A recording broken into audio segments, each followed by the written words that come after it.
Mettez deux pieds en canard, c'est la chenille qui redémarre. Voici la deuxième demi-heure de votre émission. Ça peut vous arriver, vous n'êtes pas au bout de vos surprises. Dans une seconde, Hervé Pouchol en duplex pour un cas inédit. Nous allons aussi peut-être vous annoncer une bonne nouvelle dans quelques secondes. Mais tout de suite, pour finir la semaine et pour la dernière fois, gagnons de l'argent.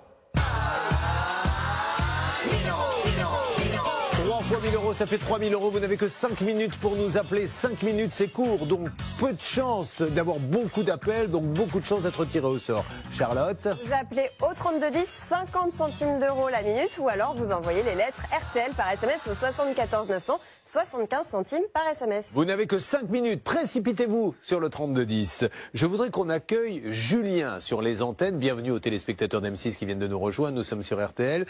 Julien va nous raconter en 2 mots qu'il avait un rêve. Après avoir exaucé son premier rêve, épouser la plus belle femme de la planète, il en voulait un deuxième, car il en veut toujours plus. Quel était votre deuxième rêve, Julien? Une américaine, mais une voiture américaine. Ah oui, vous m'avez fait peur, parce que 2 femmes, ça fait quand même... Vous êtes gonflé de nous dire ça. Donc il voulait une petite voiture américaine, il a cassé la tirelire. Cette voiture, c'était une Corvette. Combien valait-elle? Arrivé en France, on a voisiné les 23 000 euros. Ouais. Et je vais demander à votre épouse de nous dire tout ce qui n'allait pas sur cette voiture, s'il vous plaît. Soyez la bienvenue. Je vais me passer de ces commentaires. Merci, Julien. Et qu'est-ce que j'ai fait comme commentaire? Je vous ai demandé de me décrire tout ce qui n'allait pas sur la voiture. Oui, alors, mais le problème, il est là, c'est que je ne connais rien en voiture. Ah, Julien, pardonnez-moi. Très bien. Comme je vous voyais tous les deux, je me suis dit, ils ont organisé un petit duo, je vous entendais tous les deux. Alors dites-nous, Julien, tout ce qui n'allait pas, quel était le problème? Ah, à peu près la totalité. Châssis, direction, électricité, sellerie, carrosserie. La totalité, il n'y avait rien qui allait en fait. Hein. Bon, appelez maître de comment, quand on a traité ça à la radio et en simultané, la colonne de direction, ça faisait peur, quoi. Ah oui, la voiture était inutilisable et franchement dangereuse. Alors, nous avions eu le bras droit de skilter.com. Il proposait de rembourser 20 000 au lieu de 24 000. Vous étiez d'accord? Où en est-on, s'il vous plaît, Julien? J'ai eu mon remboursement, un peu plus que prévu même.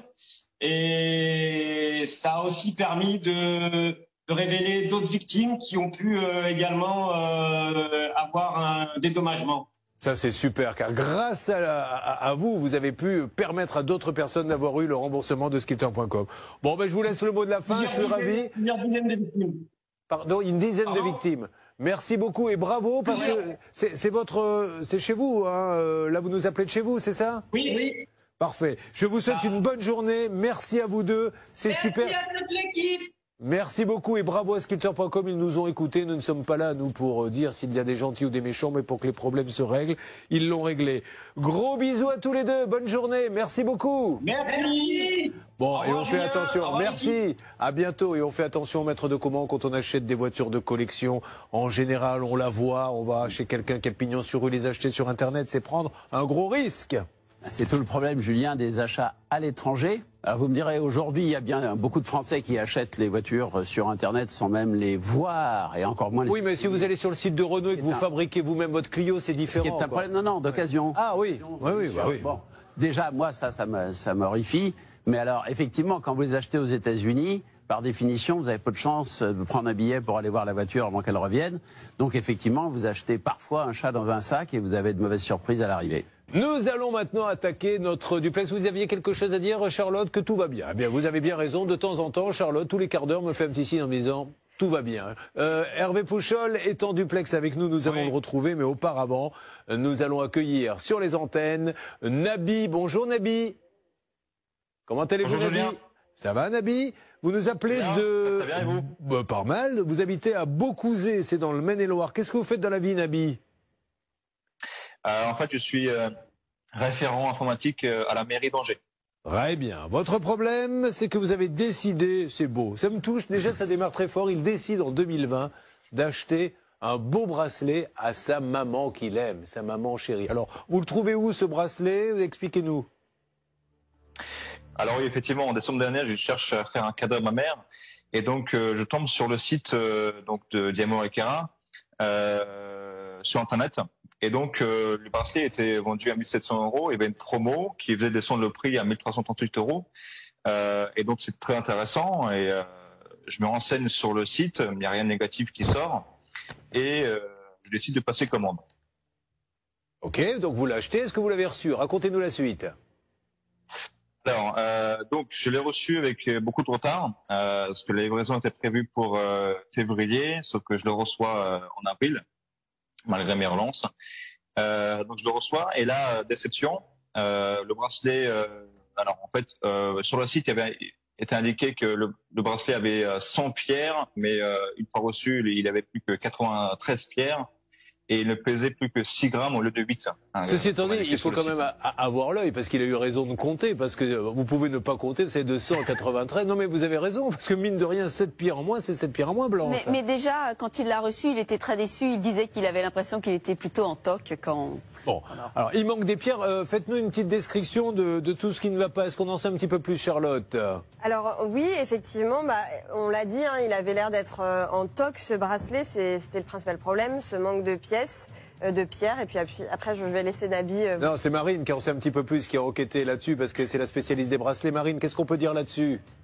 Alors je ne sais pas si je suis spécialiste des bracelets. En tout cas, ce qu'on peut dire, c'est que bon, cette marque a plutôt bonne presse, puisqu'il y a un article de Marie-Claire qui date du 19 février 2018 et qui vante les mérites de cette marque. Elle dit « Diamant et Cara, un diamant en ligne sans mauvaise surprise, c'est possible ». Donc on se demande vraiment ce qui a bien pu se passer dans ce Vous les avez appelés en leur disant « Attendez, ce bracelet que j'ai offert à ma maman ne va pas bien ». Qu'est-ce qu'ils vous répondent, Nabi? Écoutez, ils disent « Ok, retournez le bracelet, on va vous rembourser ». Donc je le renvoie. Le 2e avril, je le renvoie, et eux, ils le reçoivent le 6 avril. Et depuis, voilà, j'arrive pas à me faire rembourser. Et alors, vous avez renvoyé le bracelet, même les gendarmes les ont appelés, parce qu'il était voir les gendarmes en leur disant il faut rembourser ce monsieur, et il ne se passe absolument rien. C'est pour ça que nous allons lancer un duplex dans une seconde avec Hervé Pouchol. C'est pour ça aussi que nous allons avoir des règles d'or avec Blanche de Grandvilliers, parce qu'il y a pas mal de choses à dire là-dessus. Ce qui est étonnant, c'est qu'ils aient reçu le bracelet, qui lui écrit « renvoyez-le » et qui ne rembourse pas. Et puis il y aura un cas voiture, puisque nous avons sur le studio RTL M6 Patrice qui vient de nous rejoindre. Patrice qui vient de découvrir Maître de Caumont qui est en face de lui, qui se dit « ai-je vraiment bien fait de passer par eux ?» Je ne suis pas certain que c'était la meilleure des solutions, mais il va s'y faire. C'est toujours comme ça, il faut une petite dizaine de minutes. Mesdames et messieurs, il faut sauver le bracelet de la maman et nous allons le faire. Vous suivez, ça peut vous arriver sur RTL et M6. Et c'est pour ça que nous allons organiser un duplex avec celui que vous retrouvez avec beaucoup de plaisir tous les matins maintenant, du lundi au vendredi sur M6. J'ai nommé le seul, le grand, l'unique Hervé Pouchol. Bonjour mon Hervé, racontez-nous un petit peu comment ça se passe ce matin. Alors bonjour à tous, nous sommes là en duplex du quartier du Marais et je peux vous assurer que les boutiques de bracelets et de bijoux, il y en a tous les mètres. Donc moi qui dois faire changer le mien, je vais en profiter. Mais la matinée a débuté avec beaucoup de risques de mon côté puisque je m'étais mal garé, j'ai failli me faire enlever ma voiture. Mais bon, j'ai pu discuter avec les personnes qui m'ont mis une amende et je suis donc là prêt avec Marion pour intervenir. Nous sommes dans la rue où il y a justement énormément de fabricants et de vendeurs de bracelets et de bijoux. Et dans le petit repérage, eh bien, nous devrons aller au showroom qui se trouve au premier étage. Normalement, tout devrait bien se passer. Et je suis prêt à intervenir. Il est très très fort Hervé, car il est capable de faire 3 minutes pour ne parler finalement de rien. C'est ce qui vient de se passer à l'instant. Nous sommes donc sur un duplex pour aider quelqu'un qui a un bracelet. Hervé Pouchol, racontez-moi un petit peu. Eh bien, ce matin, déjà, je tiens à vous dire que je me suis levé. C'est vrai que je me suis aperçu que je n'avais quasiment plus de café. Je me suis dit, tiens, il faudra en commander, sinon tu n'en auras pas demain. Je suis parti sur place. Très difficile de se garer. J'ai essayé sur une place, ça n'a pas marché. J'en ai essayé une deuxième. Et ce n'est, Julien, qu'à la 3e que j'ai pu finalement garer ma voiture. J'ai bu un café dans un bistrot qui était ouvert, très sympa, au bar, parce que personnellement je préfère prendre des cafés au bar plutôt que les prendre à la... Et voilà, et on arrive en fin d'émission et on ne sait toujours pas de quoi il s'agit. Bon, vous êtes prêts à intervenir en tout cas? Ça marche. Nabi. Absolument. Qu'est-ce que... Alors du coup, pour votre maman, la pauvre, qui attend désespérément ce bracelet, comment vous avez arrangé le coup? Écoutez, je suis allé à Nantes, du coup, dans une boutique physique pour voir de vrais gens. Et donc j'ai acheté autre chose. Ouais, parce qu'il faut bien offrir un truc, quoi. C'est pas complètement idiot ce qu'ils viennent de dire. Hein. Je suis rentré dans une boutique physique pour avoir de plein de gens. Parce que l'avantage de la boutique physique, encore une fois, sur une paire de baskets, c'est pas très compliqué. Enfin, on peut prendre ce risque-là, mais sur un bracelet, un cadeau, au moins, là, il est là, vous le voyez dans la bijouterie. Vous le touchez, vous partez avec, Blanche de Grandvilliers. Oui, exactement. Et mais Nabi est quand même protégé par le code de la consommation. Et je pense que le meilleur moyen pour lui, pour agir, c'est de partir du principe qu'il a exercé son droit de rétractation. Et d'ailleurs, il n'avait même pas besoin de dire que le bracelet ne lui convenait pas. C'est un droit qu'a le consommateur. C'est l'article. Même si le bracelet est parfait. Exactement. C'est l'article L221-24 du Code de la consommation. Et il a le droit non seulement au remboursement, Julien, c'est évident, mais dès lors que depuis le 6 avril 2021, la somme est due et qu'il les a mis en demeure dans les jours qui ont suivi, il a le droit à des pénalités qui sont de l'ordre de 50% du montant qu'il a payé. Alors on va se tourner peut-être vers la salle des appels, côté RTL bien sûr. JB va peut-être nous en dire un petit peu plus sur cette boutique, sur cette marque. JB, je vous écoute, appuyez on the button pour nous parler. Oui, Julien, effectivement, c'est une marque qui existe depuis déjà 2013. Hein. Ils vendent via un site internet qui est bien fait, qui est bien conçu. Ça donne envie, en tout cas. Il y a des offres promotionnelles. Il y a même un compte à rebours. Ils vous mettent 5 jours, 4 jours, 3 jours pour vraiment commander dessus. Oui, parce que ça met une petite pression. C'est une technique qui existe sur tous les sites. Vous vous dites, mince, là c'est en train de tourner.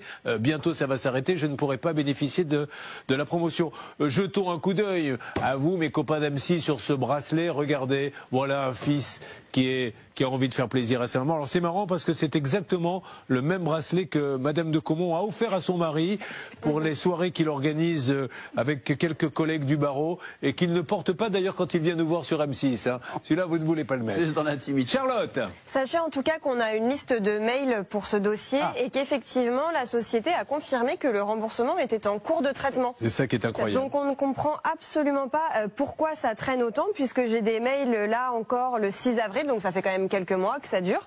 Et le 6 avril, on lui répond encore, mais monsieur, votre remboursement est en cours, ne vous inquiétez pas. Et pourtant, rien n'arrive. Allez, il me reste quelques secondes et nous démarrons le duplex parce qu'il faut vraiment maintenant qu'Hervé Pouchol cesse de nous parler de ses places de parking, mais intervienne. Et que depuis, Nabi a fait appel à un médiateur, comme la loi l'y autorise, et que le professionnel ne s'est pas présenté à la médiation, Julien. Bon, alors il faut maintenant que ça bouge. C'est quand même fou, hein. Nabi, vous avez autre chose à faire en plus que tout passer vos journées à les appeler. Ah, bien sûr, tout à fait. Nous sommes très occupés à la mairie d'Angers. Mais bien sûr, on le sait bien. Surtout quand vous venez faire match nul à Bordeaux. Alors Hervé Pouchol, lors du dernier match, on va y aller. Là, il faut vraiment que vous soyez dans les starting blocks. C'est une question maintenant de seconde, Hervé. Opération remboursement, puis qu'ils disent pas c'est en cours. Hein. Là, ça fait maintenant trop longtemps. C'est maintenant que ça se passe et ça se passe bien sûr sur M6.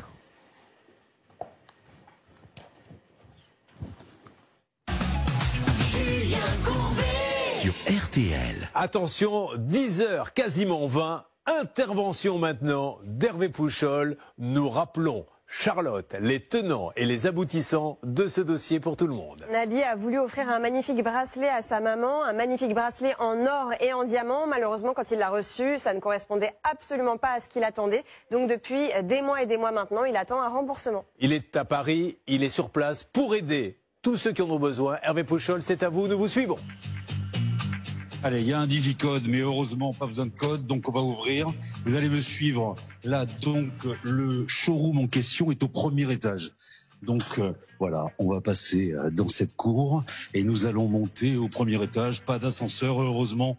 J'ai fait un peu de gym avant de venir. Ça tombe bien parce que il faut un petit peu de souffle quand même, parce que ce sont des escaliers qui datent, à mon avis, de 1928 à peu près. Ils sont assez durs quand même. Et donc, nous voilà arrivés au premier étage. Alors là, je suis devant une porte avec sonnez et attendez le déclenchement de la porte. Donc, je vais sonner ici et je vais sonner ici. Ah, ok. Donc, on va rentrer. Bonjour. Alors, il y a des personnes qui sont en train de travailler, qui sont dans leur bureau avec une vitre. Est-ce que quelqu'un peut venir me voir? Je peux rentrer? Bonjour, je suis Hervé Pouchol. Nous sommes en direct sur RTL et sur M6 et nous intervenons par rapport à un monsieur qui a commandé un bracelet et il attend son remboursement depuis plusieurs mois. Est-ce que Christophe est là? Alors la jeune fille est en train de vérifier si Christophe est là.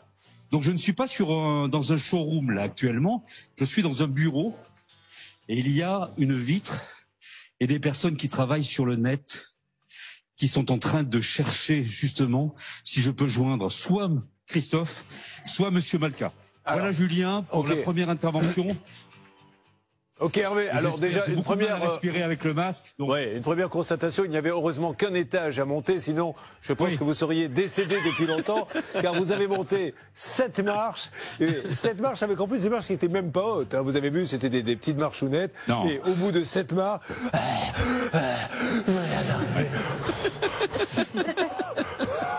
Le pauvre. Je promets de m'adresser au président d'M6 Appel et de vous commander des cours pour vous remettre à votre affaire. Oui, je sais que c'est le masque, mais vous savez que je suis taquin. Et bravo en tout cas Hervé, parce que chaque jour, il change de lieu et tout. Ça bouge, vous avez l'impression qu'ils arrivent?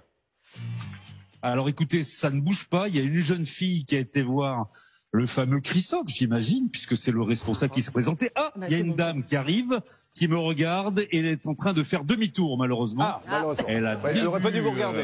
C'est un petit peu le drame de votre vie, d'ailleurs. Les femmes viennent vers lui, mais dès qu'elles l'ont vu, elles font demi-tour. Alors, la dame est en train de me regarder derrière une vitre, et là, elle me fait coucou, elle se montre pas, elle se cache. Je ne vous entends pas, madame. Bon Hervé, je vous laisse négocier. Je parlais fort. Oui, effectivement, je parlais fort. Donc oui, parce qu'en fait, elle n'est pas venue pour essayer de régler le problème, elle est venue pour lui dire oh, tu vas la faire mettre la grande gueule parce qu'elle ne peut pas travailler. Bon, c'est du push-all tout craché, c'est ce que l'on aime chez lui en tout cas. Il va nous faire un point dans une seconde. Alors Marine, peut-être a-t-on d'autres choses à dire et qui cherchons-nous exactement à interpeller aujourd'hui? Alors, on cherche ce fameux monsieur Christophe. En fait, c'est la personne que Nabi aurait eu au téléphone concernant son souci de bracelet. Donc, il n'a pas voulu donner ni de nom, ni de prénom. On ne sait pas vraiment comment il s'appelle. Donc, c'est là aussi un peu inquiétant. Vous avez entièrement raison. Enfin, c'est la moindre des choses quand même. On vous demande vous-même de remplir des tas de papiers quand vous achetez quelque chose. On peut au moins donner son nom de famille, Blanche Grandvilliers. Oui, ça paraît évident. Et puis, c'est une société. Donc, il y a un dirigeant et il doit y avoir du personnel. Enfin, ça ne doit pas être un mystère, Julien. C'est pour ça qu'Hervé Pouchol est en train de mener l'enquête. Comme dit souvent Blanche Grandvilliers, laissons la situation se décanter. Vous connaissez le principe de l'émission, les cas s'enchaînent et puis les alertes arrivent les unes après les autres. D'ailleurs, Bernard Sabat, je vous ai en visu. Que se passe-t-il? Je vois que vous venez de connecter votre téléphone. Julien, sur le cas numéro 1 de Didier et son problème de gardiennage, j'ai carrément le responsable du service après-vente. On va demander à Charlotte de rappeler à tous ceux qui nous écoutent et regardent le problème de gardiennage. Ça tombe bien parce que pendant ce temps-là, Hervé Pouchol négocie sur l'autre cas. Oui, en fait, Didier avait confié son mobilier à un garde-meuble et lorsqu'il a voulu les récupérer, il a constaté un certain nombre de dégâts. Il y avait des choses abîmées, il y avait même de la casse. Alors, qui est en ligne exactement, Bernard Sabat? Monsieur Néjar, Julien, qui est le responsable du service après-vente de Ofradem, Hélico Déménagement. Bonjour, monsieur. Oui, bonjour. Bonjour. Alors, la ligne n'est pas très bonne. Monsieur Blanche Grandvilliers, l'avocate de l'émission, vous explique pourquoi on essaie de vous appeler. Rien de grave, mais il y a un monsieur qui, désespérément, essaie de négocier avec vous et n'y arriverait pas, d'après ce qu'il nous dit. Blanche. Oui, bonjour monsieur. Donc, des meubles ont été récupérés par un de vos clients en avril 2021. Il y a eu un constat au moment de la récupération d'un certain nombre de dégâts sur ces biens, notamment sur une bibliothèque. Et on vous a demandé, il vous a écrit... Il vous a envoyé une lettre recommandée pour vous demander de mettre en cause votre assurance et de l'indemniser des dégâts. Vous n'avez pas répondu. Il a organisé également une expertise amiable à laquelle vous ne vous êtes pas rendu. Donc on aimerait avoir votre version des faits. Et sur ce qu'on a dans le dossier, il y a quand même eu pas mal de casses. Est-ce que vous pouvez nous aider, s'il vous plaît, monsieur? Alors oui, donc je vais me permettre de rappeler un petit peu les faits. Alors, monsieur, si vous m'autorisez, on va prendre tout le temps qu'il faut parce que c'est un dossier important. Je dois marquer une petite pause publicitaire. Ça vous laisse le temps comme ça de bien regarder vos papiers. Vous nous expliquez tout ça dans quelques instants. Est-ce que Didier est en ligne avec nous? Oui, tout à fait. Voilà, donc Didier, on a un responsable très sympa qui va peut-être nous faire avancer dans ce dossier. Donc on va tous se retrouver pour en parler dans une seconde.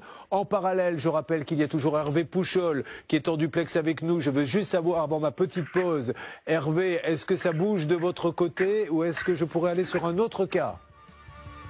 Eh bien, figurez-vous que ça bouge. La dame qui m'a demandé de parler plus fort avec le masque ne s'était pas rendu compte que c'était l'émission de Julien Courbet qui se déplaçait aujourd'hui chez elle. Et elle connaît parfaitement bien le dossier. Et là, normalement, elle devrait intervenir, Julien, dans quelques minutes. C'est quand même assez étonnant que les gens ne s'en aperçoivent pas. Il a quand même un micro comme ça. C'est assez rare d'entrer chez des gens comme ça avec un micro et une caméra en disant « Ah, mais je n'avais pas compris que c'était pour la télé et la radio. Non, non, mais je vais faire mes courses comme ça. Effectivement, ce n'est pas pour la télé et la radio. J'ai toujours une caméra et un micro quand je vais chez le dentiste. » Dans une seconde, Charlotte. On va revenir sur le dossier de Cécile. Rappelez-vous, sa salle de bain était dans un état lamentable. Elle nous avait expliqué que son bailleur ne faisait rien malgré la moisissure qui envahissait les murs. Et vous n'êtes pas au bout de vos surprises. K-Voiture avec Maître de Comont, le spécialiste PV Radar en France. Tout ceci se passe sur votre antenne d'RTL. Vous pouvez suivre, je vous le rappelle, cette émission en simultané sur M6. Belle matinée, bon week-end. Ne bougez pas. Ça peut vous arriver revient dans un instant sur RTL et M6. Julien Courbet sur RTL. Il est 10h30, mesdames et messieurs, et ça bouge de tous les côtés. Nous allons commencer, si vous le voulez bien, sur les antennes d'RTL et d'M6. Nous repartons donc sur le garde-meuble. Charlotte, en 2 mots. Didier avait confié tous ses meubles à un garde-meuble et lorsqu'il a voulu les récupérer il y a quelques mois de ça, il a constaté qu'il y avait énormément de dégâts pour 2800 € que pour l'instant il ne parvient pas à se faire indemniser. Nous avons Bernard Sabat, celle des appels, un responsable d'Ofradem apparemment. Oui, exactement, le responsable du service après-vente, Monsieur Nedjar. Monsieur Nedjar, je vous écoute, on est simplement là pour essayer de trouver une solution. Allez-y, nous vous écoutons. Monsieur Nedjar, oui, allez-y. Oui, tout à fait. La communication n'est pas très bonne, mais bon, j'ai entendu l'essentiel. Voilà, je voulais juste me permettre de rappeler un petit peu les faits de notre côté à nous. Donc, monsieur, vous m'entendez? Allez-y, monsieur. Oui. Donc, monsieur Vidal est entré en garde-meuble en mars 2017 chez Illico, sauf que la différence, c'est que c'était Illico Aldaya. Donc, ça n'appartenait pas encore à la SARL Zafati Ofradem. Donc, Illico Aldaya qu'on a racheté en avril 2017. D'accord. Et donc, le dossier, donc on l'avait. Quand monsieur Vidal a voulu sortir du garde-meuble, c'est-à-dire en février 2021 ou en mars 2021, donc il a fait plusieurs devis, ce qui est tout à fait normal pour la relivraison, et donc il a choisi une entreprise extérieure à la nôtre pour venir faire la sortie garde-meuble. D'accord. Donc quand il a constaté les dégâts sur son mobilier, donc effectivement il nous a fait un mail et un courrier recommandé. Et donc nous, on lui a répondu en demandant le dossier de rentrer en garde-meuble avec la lettre de voiture chargement et livraison pour voir éventuellement ce qui a été noté. Ok. Plus la liste du colissage. D'accord. Donc parce que sur le dossier qu'on a... Monsieur, je comprends tous ces détails, mais tous ceux qui nous écoutent et nous regardent, aujourd'hui, quelle est votre position exacte sur ce dossier? C'est ça qu'on voudrait savoir. Donc notre position, c'est que nous, on n'est intervenu à aucun moment sur la manutention des meubles, c'est-à-dire ni le chargement, ni la livraison. Donc on a fait le gardiennage. Ok, alors je me tourne. Le litige est sur du mobilier, pas un dégât des eaux ou du vol. J'ai bien compris, monsieur. Vous dites, s'il y a eu de la casse, c'est qu'il y a eu du transport, et le transport, c'est lui qui a choisi une autre société. Je me tourne donc vers Didier. Didier, qu'est-ce que vous avez à répondre à ce monsieur? Alors non, absolument pas. Le premier transport a été réalisé par la société Illico Ofradem. Et si vous regardez les photos, Aldaya, monsieur Vidal, la société Illico Aldaya, qui était l'ancien propriétaire, monsieur. S'il vous plaît. Allez-y, Didier. Julien, si vous regardez la photo que je vous ai communiquée, le camion qui est venu récupérer les meubles en 2017 est logoté Ofradem, donc c'est bien la société Ofradem déjà qui opérait. On va regarder si cette photo est sur Facebook et si nous pouvons la décrire. Donc il y a une photo où il y aurait marqué Ofradem. Donc monsieur, qu'est-ce que vous avez à nous dire, monsieur d'Ofradem? Alors moi, monsieur, la lettre de voiture exemplaire chargement, donc qui date de mars 2021, donc elle est signée et tamponnée Illico déménagement Aldaya avec le numéro de SIRET de la société Aldaya. Alors je ne vois pas cette photo, et donc je ne peux pas me prononcer sur cette photo. Alors, moi, je suis sur des documents réglementaires monsieur, de l'époque qui est signé par M. Vidal. J'ai bien compris. Et, voilà. Monsieur, je vais donc décrire pour tous ceux qui écoutent et qui ne peuvent pas voir. Je vois donc un camion, c'est chez lui, c'est votre portail que l'on voit, Didier. Ouais, c'est ça. Voilà, il y a un camion qui est en train de rentrer dans son jardin et il y a marqué en gros au Fradem sur tous les côtés, derrière, au milieu. Alors monsieur, ce que je vous propose, on va peut-être pas submerger tous ceux qui écoutent et regardent de détails. Est-ce qu'il est possible de faire une petite réunion, on se met autour de la table, on regarde les dates, mais apparemment Didier n'a pas les mêmes éléments que vous. Donc ce qu'il faut, c'est que vous vous parliez à un moment ou à un autre. Mais Julien, on est ouvert à toute oui, mais vous êtes ouvert, mais il vous écrit, vous répondez pas apparemment. Ah si, je réponds, bien sûr que je réponds. Bon, d'accord. Je réponds par courrier en avril 2021. Non, non, Julien, je peux vous assurer qu'on n'a reçu aucun courrier. Et on a fait une lettre de constatation des dégâts sur le mobilier au départ, à la sortie du garde-meuble en avril 2021. Donc, ils sont quelque part à l'embarquement et pendant le gardiennage responsables de... D'accord. Écoutez-moi, monsieur Daufradem, mettons-nous là rapidement autour d'une table, on peut nous assister à ça. Chacun vient avec ses documents. Si vous avez des lettres que vous avez écrites à ce monsieur, ben vous allez les mettre sur la table en lui disant voilà ce qu'on vous a envoyé avec les recommandés. Lui, il va vous montrer toutes les photos qu'il a et vous allez comprendre qu'il y a un souci quelque part. Et comme ça, on trouve la solution. Un dernier mot, Blanche de Grandvilliers. Oui, alors moi, sur tous les documents... Tout à fait. Je voudrais juste rajouter... Très rapidement, monsieur, allez-y. Oui, très rapidement. C'est que dans la mesure où c'est une assurance marchandise transportée, oui, nous, on ne peut pas intervenir et notre assurance ne peut pas intervenir. Monsieur, c'est un camion au Fradem qui est venu chez lui. Au Fradem. Justement, c'est cette photo. On va vous l'envoyer parce que je pense que ça n'a pas été porté à votre connaissance. Il n'a pas inventé un camion au Fradem dans son jardin. On va vous la montrer, monsieur. Écoutez, moi, je vais vous envoyer le contrat et la lettre de voiture à l'époque où c'est le tampon et le tiret. Le tampon, vous mettez le tampon que vous voulez, monsieur. Mais si c'est un camion au Fradem qui vient dans son jardin, c'est bien qu'au Fradem a pris les mêmes. Je l'ai, la photo. On la voit, on la décrit. Il faut voir la photo. Eh ben, je vais vous l'envoyer, Bernard. Envoyez la photo à ce monsieur, s'il vous plaît. Comme ça, on pourra discuter après très rapidement, Charlotte. En fait, monsieur nous a expliqué qu'il avait racheté la société en avril 2017. Oui. Or, le déménagement, c'était le 22 mars. Donc, si ça se trouve, il y a eu... À quelques jours d'écart. Voilà, quelques jours. C'est pour ça que je dis, mettons-nous autour d'une table. Il a sûrement de bons arguments. Là, je pense qu'au téléphone, maintenant qu'on a réussi à rétablir le dialogue, c'est ce que voulait Didier, tout le monde va sortir ses arguments et vous allez voir que nous allons pouvoir avancer. Donc Bernard, organisez cette réunion. Ce monsieur est sérieux, je n'en doute pas. Mais si on ne se met pas autour d'une table, on va discuter pendant 2 ans et ça ne sert à rien. Et il faut absolument que ce dossier avance. Les autres également, car il pourrait y avoir du nouveau. Vous suivez, ça peut vous arriver sur RTL et M6. Alors Bernard récupère ce monsieur. Alors effectivement, après, la question qui pourra se poser, c'est est-ce que quand il rachète la société au Fradem, l'ancienne, il rachète également les problèmes qui vont avec?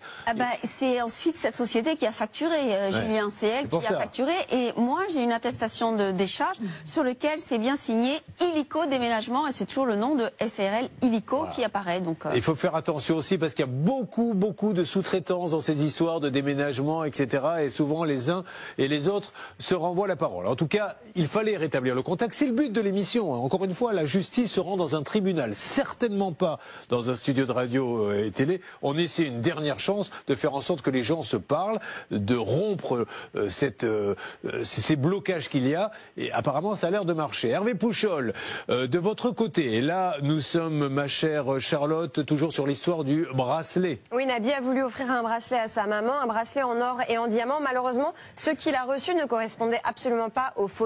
Donc il souhaite aujourd'hui un remboursement. Hervé, je vais vous donner la parole dans quelques instants. Dites-moi juste, je fais un petit peu le point sur les différents cas parce que ça bouge dans tous les sens, là, à quasiment 11h-20 sur RTL M6. Est-ce qu'il y a eu du nouveau? Est-ce que quelqu'un est venu vous parler? Vous me direz quoi dans une seconde?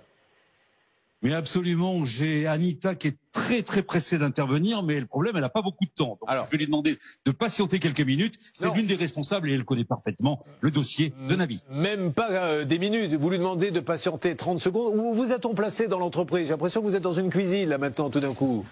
Alors oui, c'est un petit peu la cuisine, c'est la salle d'accueil.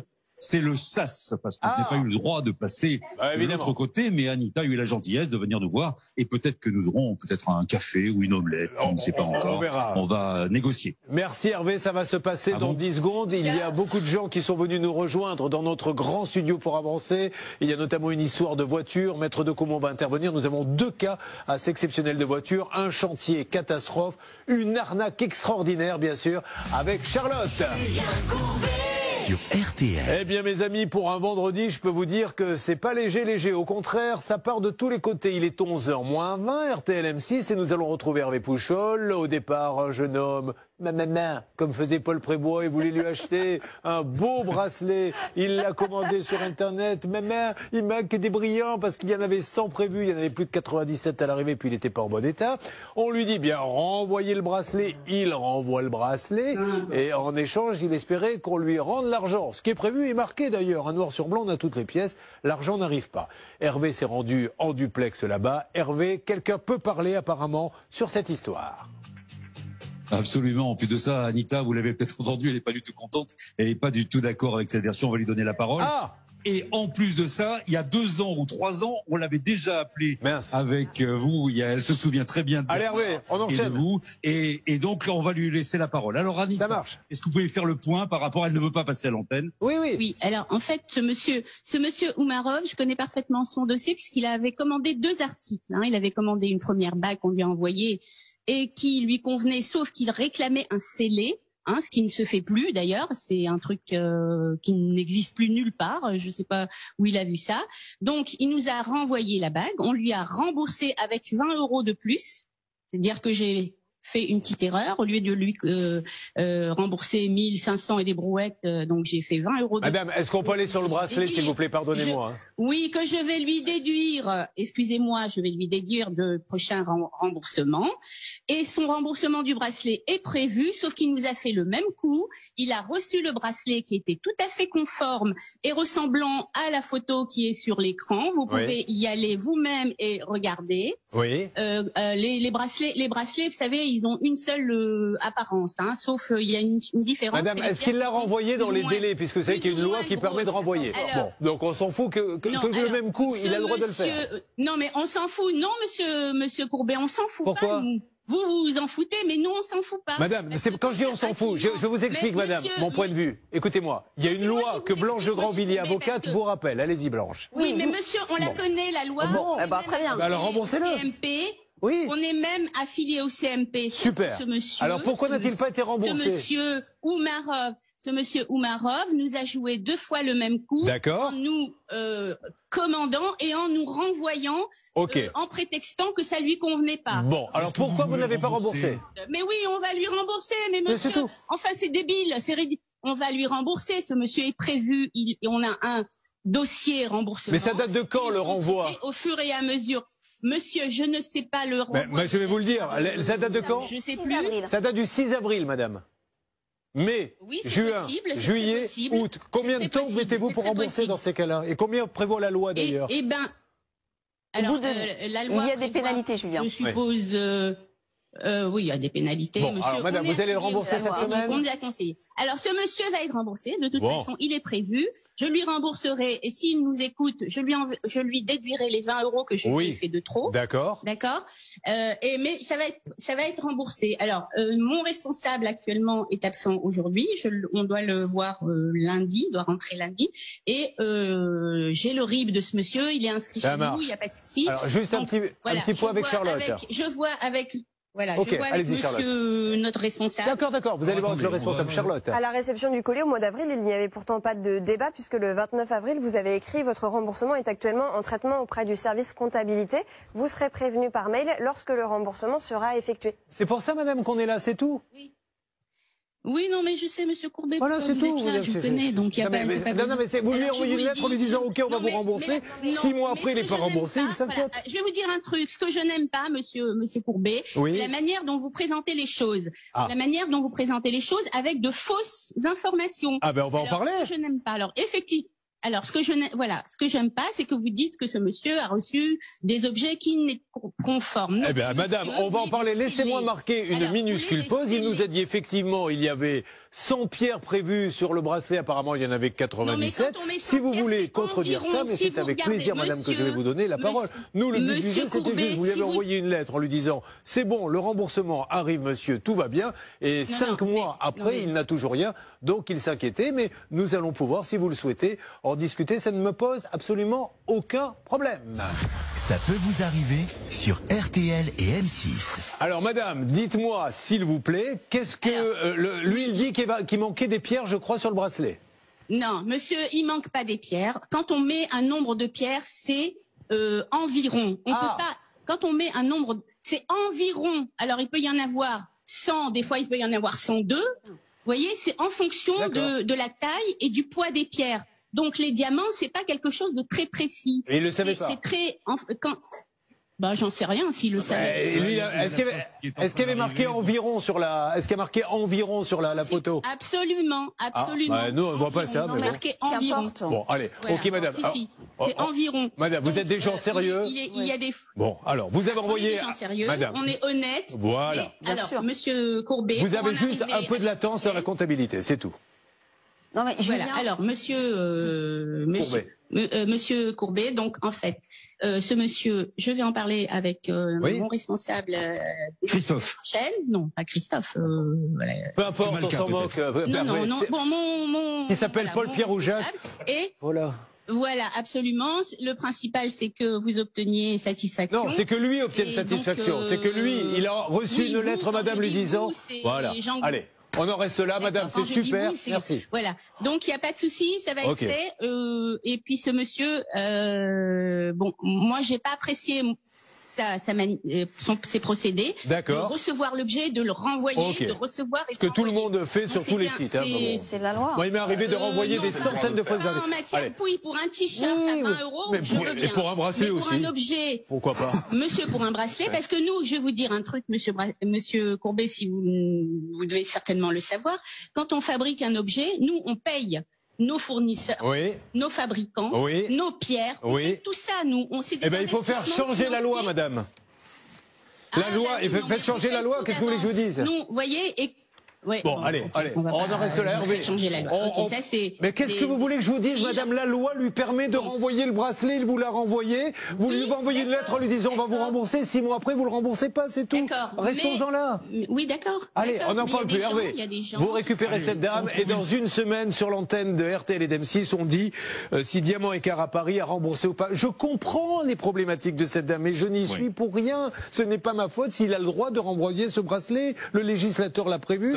Et elle doit le rembourser, c'est comme ça maintenant. Si la loi est nulle, cette dame a le droit de le dire, il faut la faire changer. Un dernier mot, Blanche? Oui, Julien. Avec un petit bracelet, je pensais que ça allait être une petite formalité. Bonjour, à côté, les maisons détruites et les voitures qui ne marchent pas, vous allez voir que c'est rien du tout. On verra le montant qui va être remboursé, Julien, mais elle parle de déduire les 20 €. Je rappelle qu'aujourd'hui, Nabi, il a le droit à 600 € en plus des 1300 € si on applique les pénalités. Ce qui est juste là où cette dame, voilà, on peut en parler pendant des heures. Elle a envoyé une lettre parce qu'ils le savent, disant monsieur, le remboursement est en cours et 5 mois après, il n'y a rien. Donc on peut après dire que Nabi est un mauvais client, etc.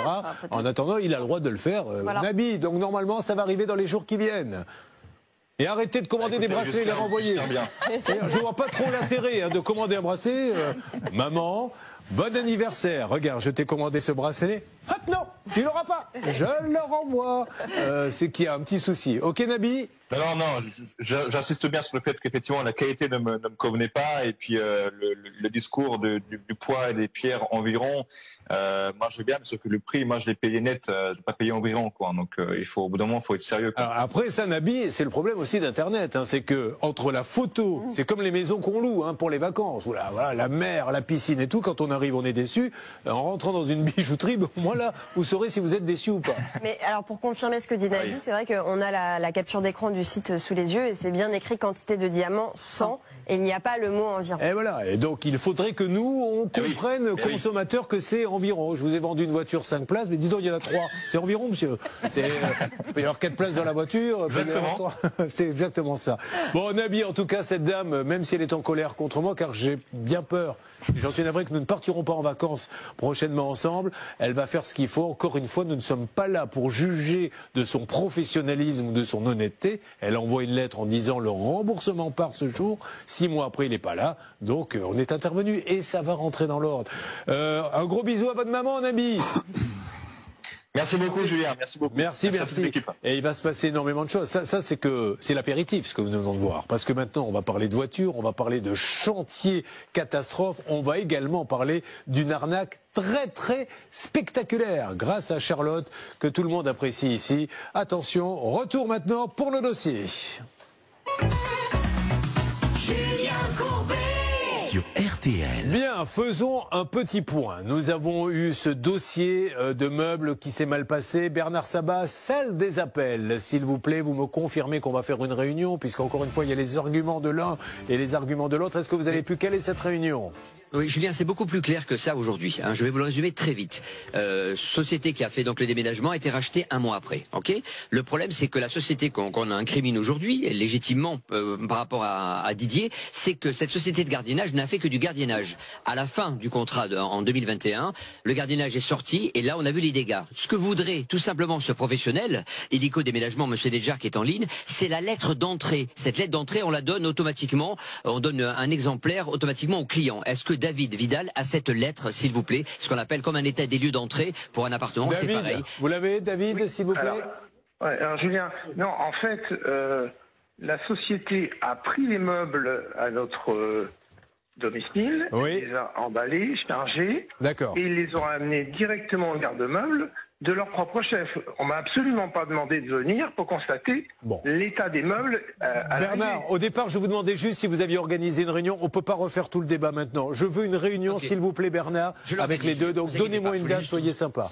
Ok, ce monsieur a ses arguments, il va nous les donner. Je vais rappeler l'autre qui va me donner les siens. Réunion, s'il vous plaît, une date très précise. Mais j'ai Patrice qui est là. Patrice, je vais vous dire, c'est un gars très sympa. Il est à mes côtés, mais on sent que si on le fait patienter trop longtemps, il peut très vite s'énerver et la situation peut très vite dégénérer. Bonjour Patrice, soyez le bienvenu. Bonjour. Merci d'être avec nous sur RTL et M6. Vous habitez de quel côté ? J'habite en Saône-et-Loire, à Véro. Chauffeur poids lourd ? Voilà. Faites du grand courrier, moyen courrier ? Non, TP. Eh ben, TP, c'est quoi ? Travaux publics. Ah, travaux publics. Ok. Racontez-nous l'histoire de ce 17 juin 2020. Vous avez acheté une voiture d'occasion. Qu'est-ce que vous vouliez comme voiture ? Oui, je voulais acheter j'avais un 4x4 4 places, donc j'ai dit je vais changer avec un plus gros 5 places, comme on est 5 dans la famille, quoi. Ok. Vous aviez un budget de combien ? Je pensais mettre à peu près 10 000 euros, quoi. Vous avez trouvé la voiture où ça ? À Annemasse, dans le Haute-Savoie. Vous l'avez trouvé chez un concessionnaire, un site d'annonce ? Bon Coin. D'accord, donc vous prenez contact avec ce monsieur, vous faites affaire ? On fait affaire, donc j'ai une reprise, donc je mets 6 000 de chèque de banque et une reprise de 4 008 de mon véhicule, mon ancien véhicule. Et à partir de quel moment ça se passe mal ? Eh ben, le 16 juin 2020, le jour que je reviens de la chasse, je suis tombé en panne. Ok, alors quel genre de panne ? Une énorme panne ? Le 4x4 s'est éteint, quoi. Donc, c'est pas, dites pas, c'est complètement éteint. Maître de Comont, vous qui êtes le grand spécialiste moteur PV radar en France, c'est quoi cette panne ? Ah ben la panne en question, c'est pas le problème. C'est ce qu'elle a permis de révéler. Alors qu'est-ce qu'elle a révélé ? On va être poli, on va dire il est pourri, quoi, le véhicule. Ah oui, vraiment ? Quand vous voyez le rapport d'expertise, quand vous voyez ce qui se passe en dessous, c'est-à-dire qu'il y a de la corrosion perforante partout, de la déformation, que ça a été mastiqué, que ça a été repeint, qu'il faut gratter, poncer la peinture pour essayer de retrouver le numéro de châssis, que le châssis est coupé.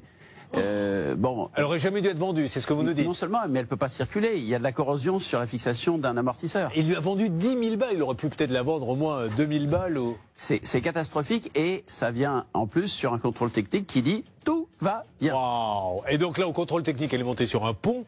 Obligatoirement, et donc apparemment d'après ce que je comprends, quand on se met dessous, déjà on voit les dégâts. Ah ben on voit très bien, et d'ailleurs Patrice a fait faire un autre contrôle technique volontaire cette fois, et ce contrôle technique volontaire... Qu'est-ce que vous appelez volontaire ? C'est-à-dire que vous êtes parfois obligé de faire un contrôle technique en vue de la vente d'un véhicule, par exemple, et puis sinon vous devez en faire un régulièrement tous les 2 ans quand votre voiture a plus de 4 ans.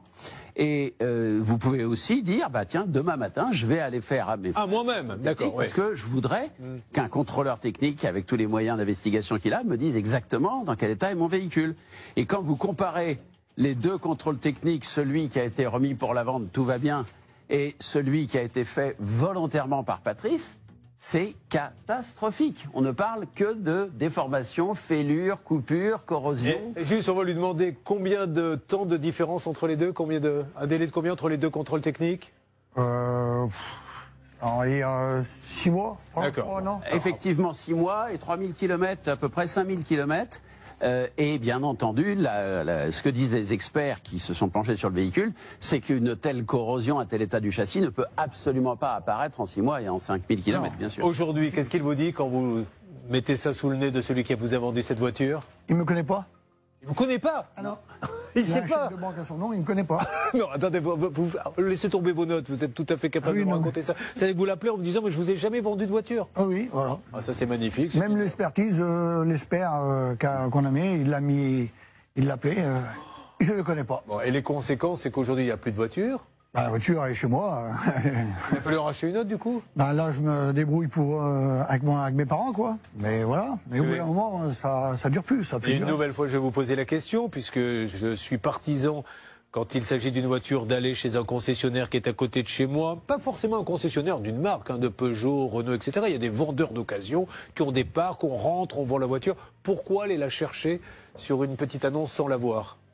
Ben, je l'ai vu par photo, quoi. Oui, mais pourquoi? Parce que... Après, je l'ai vu là-bas, moi. Je l'ai vu. D'accord. Elle était impeccable. Elle était... Pas dessous? Ben, dessous, c'était caché, quoi. Moi, je vais pas me coucher, j'achète une voiture, je me fie au contrôle technique, je vais pas me coucher dessous pour voir... C'est malin ce qu'il dit aussi, il a raison, je me fie au contrôle technique. Il a tout à fait raison juridiquement, Julien, parce qu'effectivement, quand on vous dit un vis caché, c'est un vis qu'on peut pas voir dans des conditions normales et en faisant un essai du véhicule. Mais évidemment, ce qui nécessite une investigation sur un pont élévateur et en allant gratter le châssis pour retrouver le numéro ou des choses comme ça, évidemment que c'est pas demandé à un particulier. Les gens achètent les voitures où ils veulent, mais vraiment, je n'ai aucun... Vous faites ce que vous voulez, mais juste, maître de Caumont, ça fait combien de temps maintenant que vous faites ce métier? 40 ans, 30 ans? À peu près, oui, voilà. Julien. Est-ce que vous avez déjà eu des cas de voitures pourries comme ça, achetées d'occasion, même si c'est pas une voiture de la marque, chez Renault, Fiat, Hyundai, Toyota, Peugeot? C'est vrai que dans les réseaux des grandes marques, même quand ce sont des reprises et qu'ils vendent une voiture d'une autre marque que la leur... Il y aura un petit défaut, mais elles sont pas pourries comme ça. C'est très rarement ce genre de situation, je l'ai quasiment jamais vu. Elles valent un peu plus cher que sur une petite annonce, mais elles valent un peu plus cher parce que c'est le prix. Et le problème, c'est que maintenant, de plus en plus, on pourrait, si on voulait faire... Je ne mens pas, Charlotte qui contrôle tous les cas, on pourrait faire 3 mois d'émission non-stop qu'avec des voitures comme ça, avec des pseudo-professionnels. Je ne dis pas que c'est le cas de celui-ci, on va l'appeler, il va nous donner sa version des faits. On va appeler le contrôle technique, ça sent pas bon. On va appeler le professionnel, ça sent pas très bon non plus. On va avoir une méga arnaque qui concerne tout le monde. Charlotte, chaque jour, nous met en garde contre ces arnaques. Et puis un chantier catastrophe, une nouvelle fois, chantier abandonné, qui met une famille dans une situation qui est juste inadmissible. Voilà ce qui va se passer sur RTL M6. Ne bougez pas, ça peut vous arriver revient tout de suite sur RTL et M6. Merci d'être avec nous sur M6. La matinée est loin d'être terminée. Nous sommes ensemble, je vous le rappelle, jusqu'à 12h30 avec un seul but, vous aider. Nous parlons du cas de Patrice qui a acheté cette voiture qu'il a trouvée sur un gratuit. Il est allé la chercher, il l'a vue, il s'est fié au contrôle technique. Évidemment, il n'est pas passé sous la voiture, il n'a pas gratté. Le contrôle technique est lamentable. D'ailleurs, est-ce qu'on peut voir quelques photos? Aujourd'hui, il a payé 10 000 euros la voiture. Enfin, 10 800. 6 000 plus une reprise. Voilà. C'est ça. Est-ce qu'on peut voir quelques petites photos, Charlotte, qu'avons-nous comme document pour montrer à nos téléspectateurs d'M6 ce qui se passe vraiment, parce que là c'est grave. Oui. Regardez l'état d'une voiture vendue 10 000 euros, maître de Caumont. Est-ce qu'on peut dire que ça, clairement, c'est dangereux pour un professionnel, c'est du pénal? C'est dangereux, c'est très clair d'ailleurs. Notre ami Patrice a déposé plainte pour mise en danger de la vie d'autrui. C'est très clair. Regardez. Non, ça tient au galmois. C'était au Colson avant. Ça c'est quoi? C'était au truc électrique, Colson électrique avant. Voilà, c'est-à-dire qu'en fait, ça a été solidifié par Patrice, parce qu'apparemment c'était un fil électrique. Ah, ça c'est vous qui l'avez mis? Bah oui, parce que c'était du Colson, comme si on attachait les fils, là, le truc rapide là. D'accord. Voilà, parce que c'est une réparation, c'est un dépannage, ça. C'est juste incroyable. Non, alors, est-ce qu'on a d'autres documents à montrer? Alors les contrôles techniques. Oui, regardez là, Julien, c'est là aussi franchement dangereux au niveau de la biellette. Et il y a 3 enfants qui montraient là-dedans. On va appeler le contrôle technique. Car si on a les 2 contrôles techniques, j'aimerais quand même qu'on les revoie parce que c'est quand même très grave. Là aussi, il va falloir que le législateur un jour s'occupe un petit peu de ça. Donc un premier contrôle technique quand il achète la voiture. Regardez qui met, ça c'est le premier, on est bien d'accord? Bon, voilà, légèrement instable, mesure d'opacité, connexion impossible, sans dysfonctionnement. 6 mois après, vous dites bien que la rouille, elle n'est pas arrivée en 3000 km en 6 mois. Voilà le deuxième contrôle technique. Alors, il vous a pas laissé repartir du coup, lui? Si. Bon, bah écoutez, état général, modification présentant un risque, tuyau d'échappement, mauvaise fixation, conduite endommagée, capuchon, enfin bref. Comment un contrôle technique a-t-il pu laisser passer ça? Donc là, ce qu'il faut, c'est ce qu'on va négocier, on n'a que 30 secondes, là, parce que je lance l'appel tout de suite. Eric, il veut le remboursement de sa voiture, lui, aujourd'hui. Bien entendu, c'est pas réparable, de toute façon. En tout cas, si c'était réparé, ça coûterait plus cher que ce qu'il a payé la voiture. C'est même... 10 secondes blanches. Il n'y a pas de mécano qui répare. Il n'y a pas de facture, Julien, alors que c'est obligatoire avec tout un tas de mentions. Et comme l'a vu Charlotte, le chèque de banque n'est pas au nom du vendeur. Alors, le chèque de banque n'est pas au nom du vendeur. Quand il rappelle le vendeur qu'il a trouvé sur un gratuit, il lui dit mais je ne sais pas qui vous êtes monsieur, au revoir. Donc inutile de vous dire que la dette énergétique de la France va peut-être être résolue grâce à ce problème parce que là, en grattant un peu, on va trouver du pétrole. On parlera d'un chantier catastrophe avec vous, il faudra vous aider, un envoyé spécial est sur place. Vous aussi, problème de voiture, énorme arnaque à venir. Vous savez, aux alentours de 11h20, nous aurons nos 3 cas que nous allons essayer de faire avancer. Et Hervé Pouchol va revenir car ça y est, ça a bougé pour le bracelet, vous allez en savoir plus. Julien Courbet sur RTL. Sur RTL, nous ne perdons pas de temps. Nous appelons tout de suite et en simultané sur M6 le vendeur dans un premier temps de la voiture Charlotte. Rappelons les chiffres pour que tout le monde ait bien ça en tête. Oui, Patrice a acheté une voiture 10 800 €, 6 000 avec une reprise. Et aujourd'hui, la voiture est dans un état lamentable puisqu'il y a une corrosion très importante au niveau du châssis. Donc, il ne peut plus rouler avec. Allez, ça sonne. Tour de contrôle. JB, s'il vous plaît. Bernard est sur le coup, Marine également. Alors, on va voir après, vous allez nous expliquer ces histoires de chèque de banque. Parce que le chèque de banque aurait dû être fait à la société, mais visiblement, vous l'avez fait à qui, vous, le chèque de banque? Scripacil David. D'accord. Et la société, vous auriez dû faire le chèque. Allô? Ouais. Bonjour, monsieur, c'est David? Non, vous avez trompé le numéro. C'est Sergio? Non, vous avez trompé le numéro, monsieur. Écoutez, je me suis trompé de numéro, vous avez bien vérifié. Nous voulions avoir Stolirio Automobile. Mais non, monsieur, vous avez trompé le numéro, je viens de dire. Bon, ok, d'accord. Ben, merci, monsieur. Alors, on va vérifier le numéro en direct. Et de toute façon, c'est un numéro public, donc on a le droit de le donner, celui du garage. Donc, on a bien fait JB le numéro de Stolirio Automobile. Exactement, alors, est-ce qu'on Je vous ai dit non, il faut. Mais monsieur, je vous ai rien dit. Je suis en train de le vérifier en direct sur les antennes d'M6 RTL. Sur les annonces, quel est le numéro de Stolirio Automobile, s'il vous plaît? D'ailleurs, tous ceux qui nous regardent, en allant sur les différents sites et en tapant Stolirio Automobile, vont voir un numéro et on va essayer de le refaire une deuxième fois. Alors, allez-y. Julien, je vais chercher en même temps sur les sites si je trouve un numéro, effectivement. Mais en tout cas, nous, ce qu'on a sur notre fiche, c'est bien le numéro qu'a composé JB. Donc normalement, c'est le numéro que nous a communiqué Patrice, avec qui il a toujours été en contact pour cet achat. Mais sur les différents papiers que nous avons, il apparaît le numéro de téléphone. Comme on n'a pas de facture, Julien. Ah oui, il n'y a pas de facture non plus. Bon, JB, qu'est-ce que vous avez à nous dire là-dessus? Bon, on a un deuxième numéro en stock parce qu'il y a eu deux vendeurs, 2 contacts dans ce dossier, donc on peut tester le deuxième. Allez, c'est parti. Je vous dis que ce dossier, il n'est pas terrible. Déjà, quand vous achetez une voiture chez l'entreprise Courbet, qu'on vous dit faites le chèque de banque au nom de Decomon, c'est qu'il y a déjà un gros souci, je vous le dis. Surtout au nom de Decomon. Oui. Alors, Marine, je vous écoute. Sur une messagerie. Oui, et pour l'instant, Julien, on essaie de regarder un petit peu s'il y a des annonces, évidemment, de vente en cours.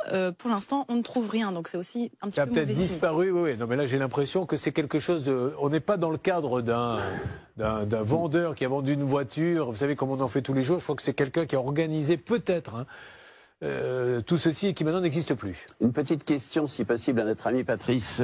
Pourquoi ou qui vous a demandé de mettre le chèque de banque au nom de David Sirpachi? David Sirpachi, le numéro que je vous ai donné, là, le 06. Non mais quand vous lui faites le chèque de banque, il vous dit ne mettez pas mon nom. Bah si, j'ai fait le chèque de banque, c'est ma banque qui l'a fait à son nom. Ouais. Il m'a envoyé un SMS avec ce nom-là, donc j'ai fait faire ce nom-là. Voilà. Il vous a envoyé un SMS avec un nouveau nom. Parce que... Alors, qui est ce monsieur David Sirpati? Eh ben, c'est celui-là qui m'a vendu la voiture. Et lui, il n'était pas là le jour-là. C'est un particulier ou c'était dans une entreprise? Il y avait plusieurs voitures. Il avait des voitures d'occasion. Il en avait une huitaine. D'où vient ce nom de Stolerieux Automobile? On n'est pas dans un interrogatoire. On a l'impression qu'on est au commissariat. Au début, il était gentil. J'ai une question à vous poser. Puis maintenant, mais que faisiez-vous? Est-ce que c'est pas vous qui l'avez volé, cette voiture? Non, Julien, je me pose juste une question. Parce que je pense que notre ami Patrice est de parfaite bonne foi. Il a fait ce qu'on lui a dit de faire. Mais je trouve très surprenant que quand vous allez acheter et que vous tombez sur le vendeur chez Courbet Automobile, le vendeur vous dise, vous mettez la... Bien sûr.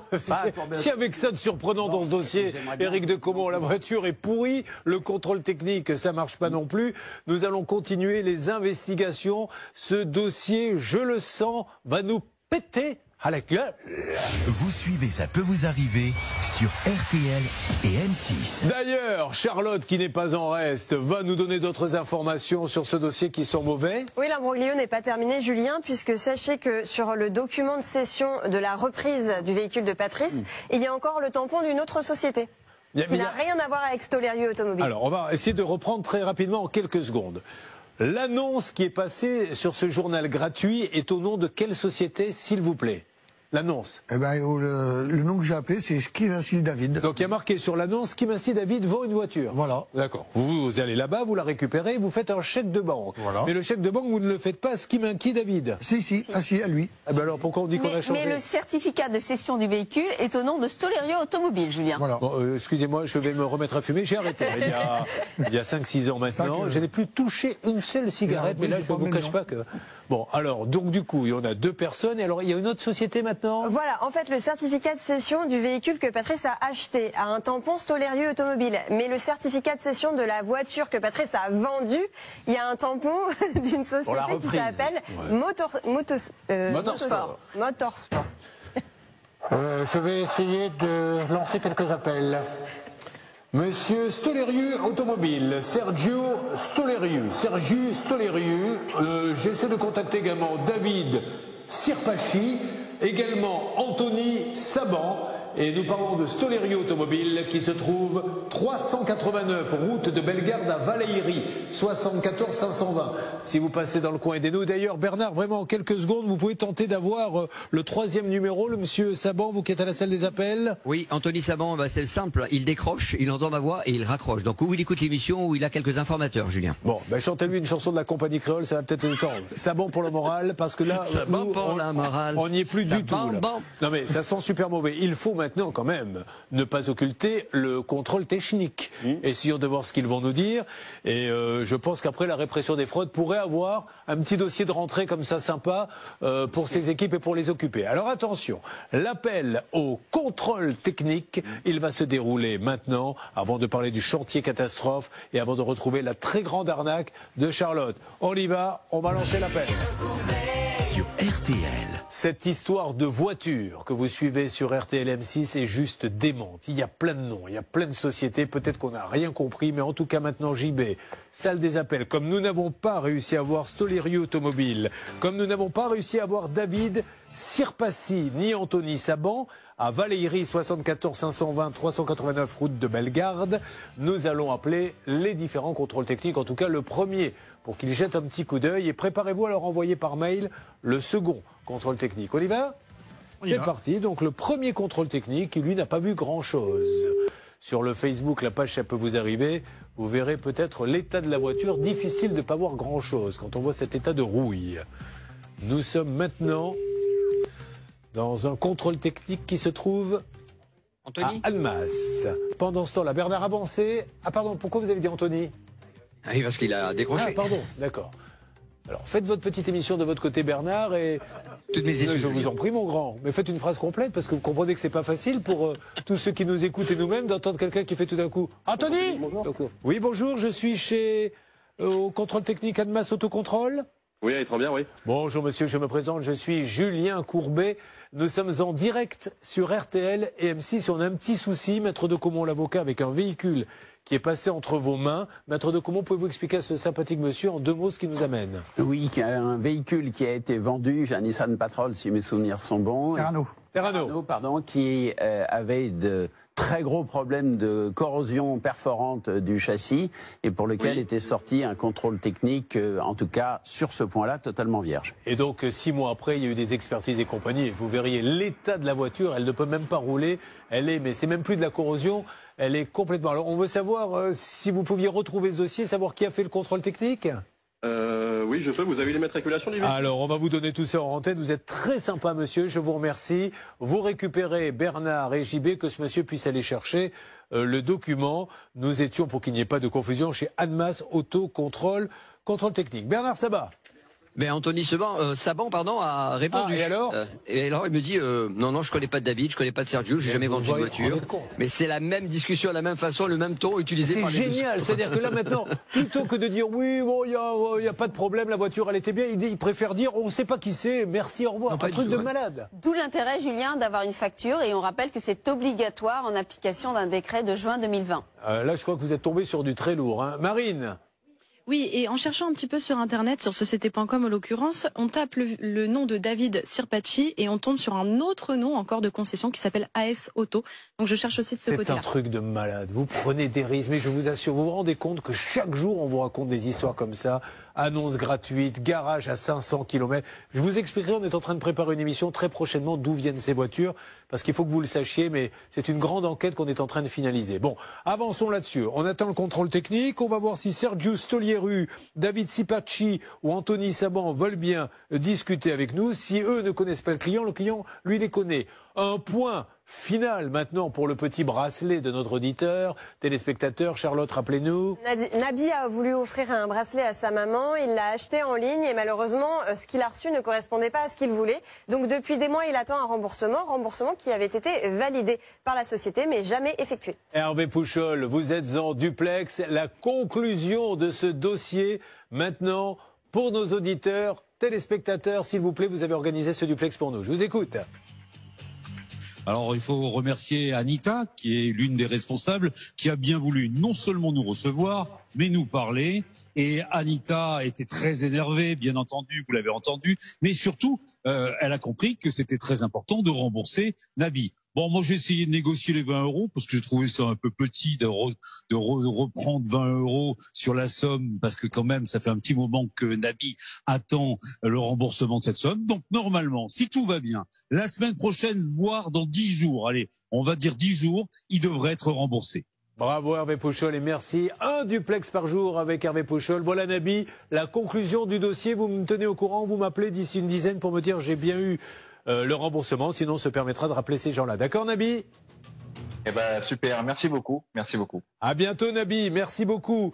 Nous continuons d'essayer d'avancer sur la voiture. On a peut-être des nouvelles d'un dossier à donner, Charlotte. Oui. C'est vous qui décidez, vous êtes la patronne. Alors, on va refaire un point sur le dossier de Didier, le cas des meubles, car Bernard Sabat a du nouveau. Vous savez, Didier avait confié ses meubles dans un garde-meubles et quand il les a récupérés, ils étaient en mauvais état. Et j'ai demandé à Bernard que l'on arrête les palabres parce que l'argument de l'un contre l'argument de l'autre, on l'écoute une fois, mais les répéter en boucle, ça ne sert à rien. Une réunion, c'est ce que nous voulions. Où en est-on, s'il vous plaît, Bernard ? Alors on a fait une réunion téléphonique puisque évidemment chacun habite à des endroits différents et beaucoup trop loin. Didier a dit moi je veux bien faire un effort, notre auditeur téléspectateur. Moi sur les 2008 je suis prêt à vouloir toucher seulement que 2000 €. Et quand j'ai proposé donc à la société donc Illico Déménagement au Fradem cette somme-là, ils ont dit il n'en est pas question. À titre commercial on pourrait proposer 450 €. On n'ira pas plus loin. Dossier clôturé, il faut que ça aille en justice. Litige.fr. Alors vous dites à notre auditeur s'il nous écoute que s'il le souhaite, nos services peuvent s'en occuper. Enfin nos services. Cette société Litige.fr, il n'y aura que le timbre à payer, mais vous serez entre de bonnes mains. Sinon, vous prenez un avocat. Il faut assigner dans ces cas-là. Quelles sont les pièces importantes de ce dossier pour une assignation, s'il vous plaît, Blanche de Grandvilliers? Déjà, ce qui est très important, c'est que Didier a commencé par une médiation.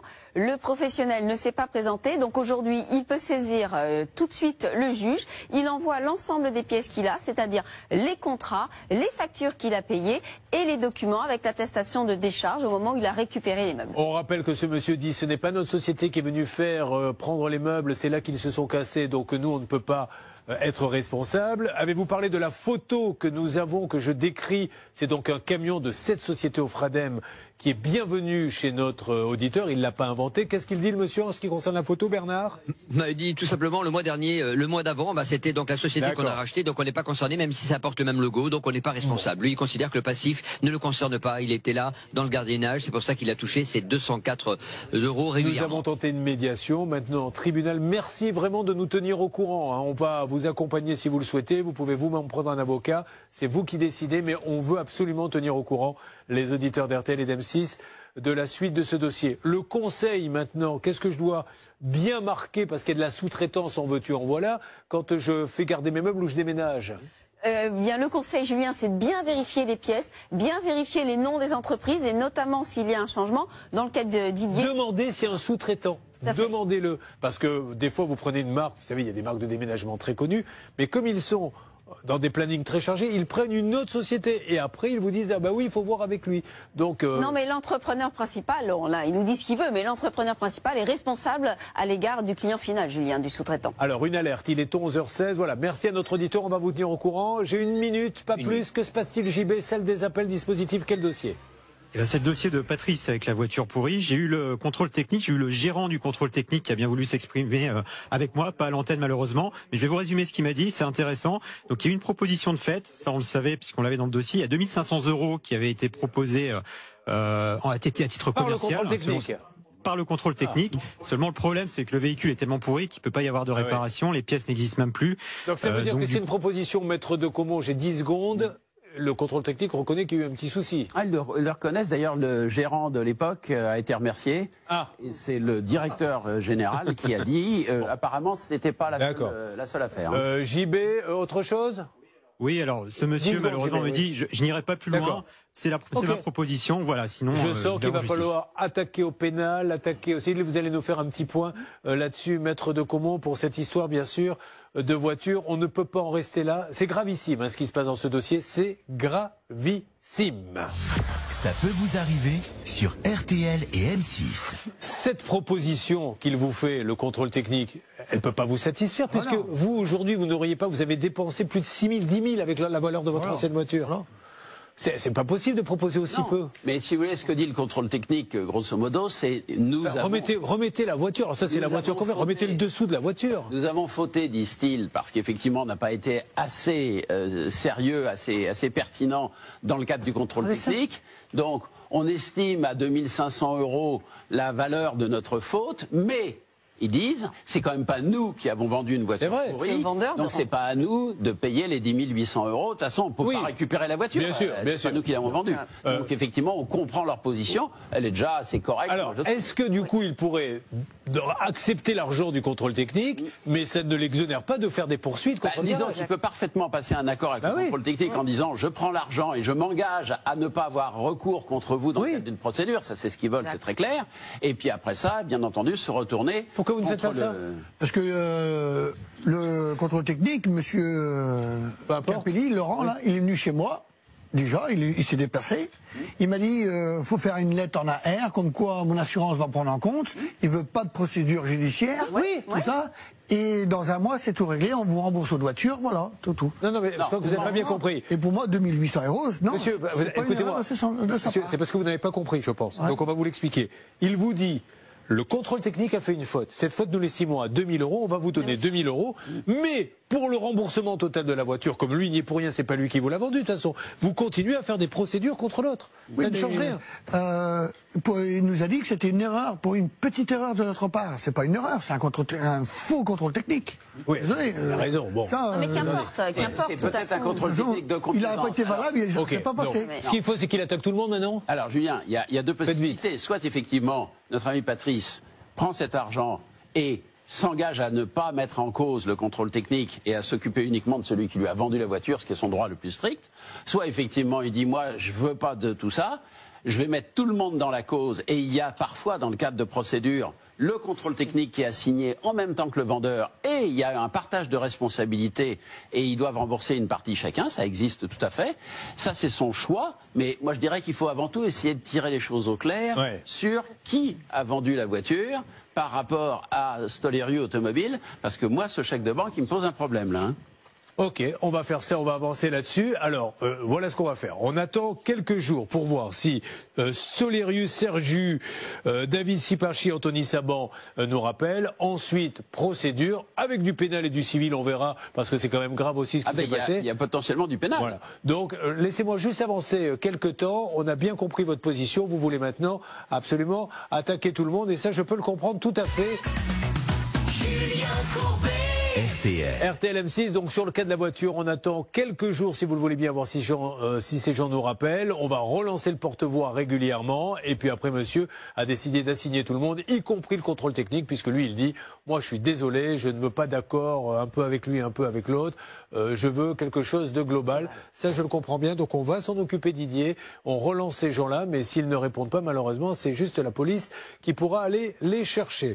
Nous avons 3 gros dossiers à traiter à partir de maintenant, et nous allons démarrer, si vous le voulez bien, avec Anne-Laure. Bonjour Anne-Laure, soyez la bienvenue. Est-ce que vous pouvez nous en dire un petit peu plus sur vous, votre métier, votre famille? Donc, je suis en concubinage, j'ai 2 enfants, un garçon de 12 ans et une petite fille de 10 ans. Qu'est-ce que vous faites dans la vie? Je suis chef de groupe, je gère une équipe d'horloger. Ah d'accord, dans l'horlogerie. Oui. Parfait. C'est en octobre 2020 que, avec votre compagnon, vous avez décidé de... J'ai commencé le projet toute seule. Ah, toute seule. Le compagnon, il est pas bête. Hein. Il s'est dit, attends, je vais te laisser la démarrer, puis je verrai comment ça se passe après, bien sûr. Alors, vous vouliez quoi? Une petite maison pour vos enfants? C'était le projet d'une vie, je suppose? Voilà. Bon. C'est une maison qui est très très vieille dans le village. On appelle ça la cure de l'église. Ouais. Donc, sur 3 étages. Elle était dans le jus. Donc ça veut dire, quand on dit dans le jus, ça veut dire qu'on ne peut pas y habiter tout de suite. C'était habitable, mais électricité, tout était plus aux normes, quoi. Voilà. Donc, vous décidez de l'acheter, la vente se fait, à côté de Besançon, c'est vers Passon-Fontaine, hein, que ça s'est voilà. passé, c'est ça. Et là, après, il faut trouver donc les entreprises ou l'entreprise qui va faire tous les travaux. Alors, comment vous trouvez ces entreprises? Alors, c'est ma conseillère immobilière. Celle qui a vendu la maison. Voilà, qui m'a dirigé vers cet artisan. Alors ça, je vais vous le dire, encore une fois, vous faites ce que vous voulez. Moi, je ne peux que vous dire ce qui nous arrive chaque jour au quotidien dans le courrier. Mais maintenant, c'est chaque jour que nous avons le conseiller immobilier qui vous propose un artisan, le banquier qui dit je connais quelqu'un. Ça, c'est à bannir. Vous faites votre propre enquête et vous choisissez vous-même. Continuez. Elle vous trouve une entreprise, vous lui faites confiance?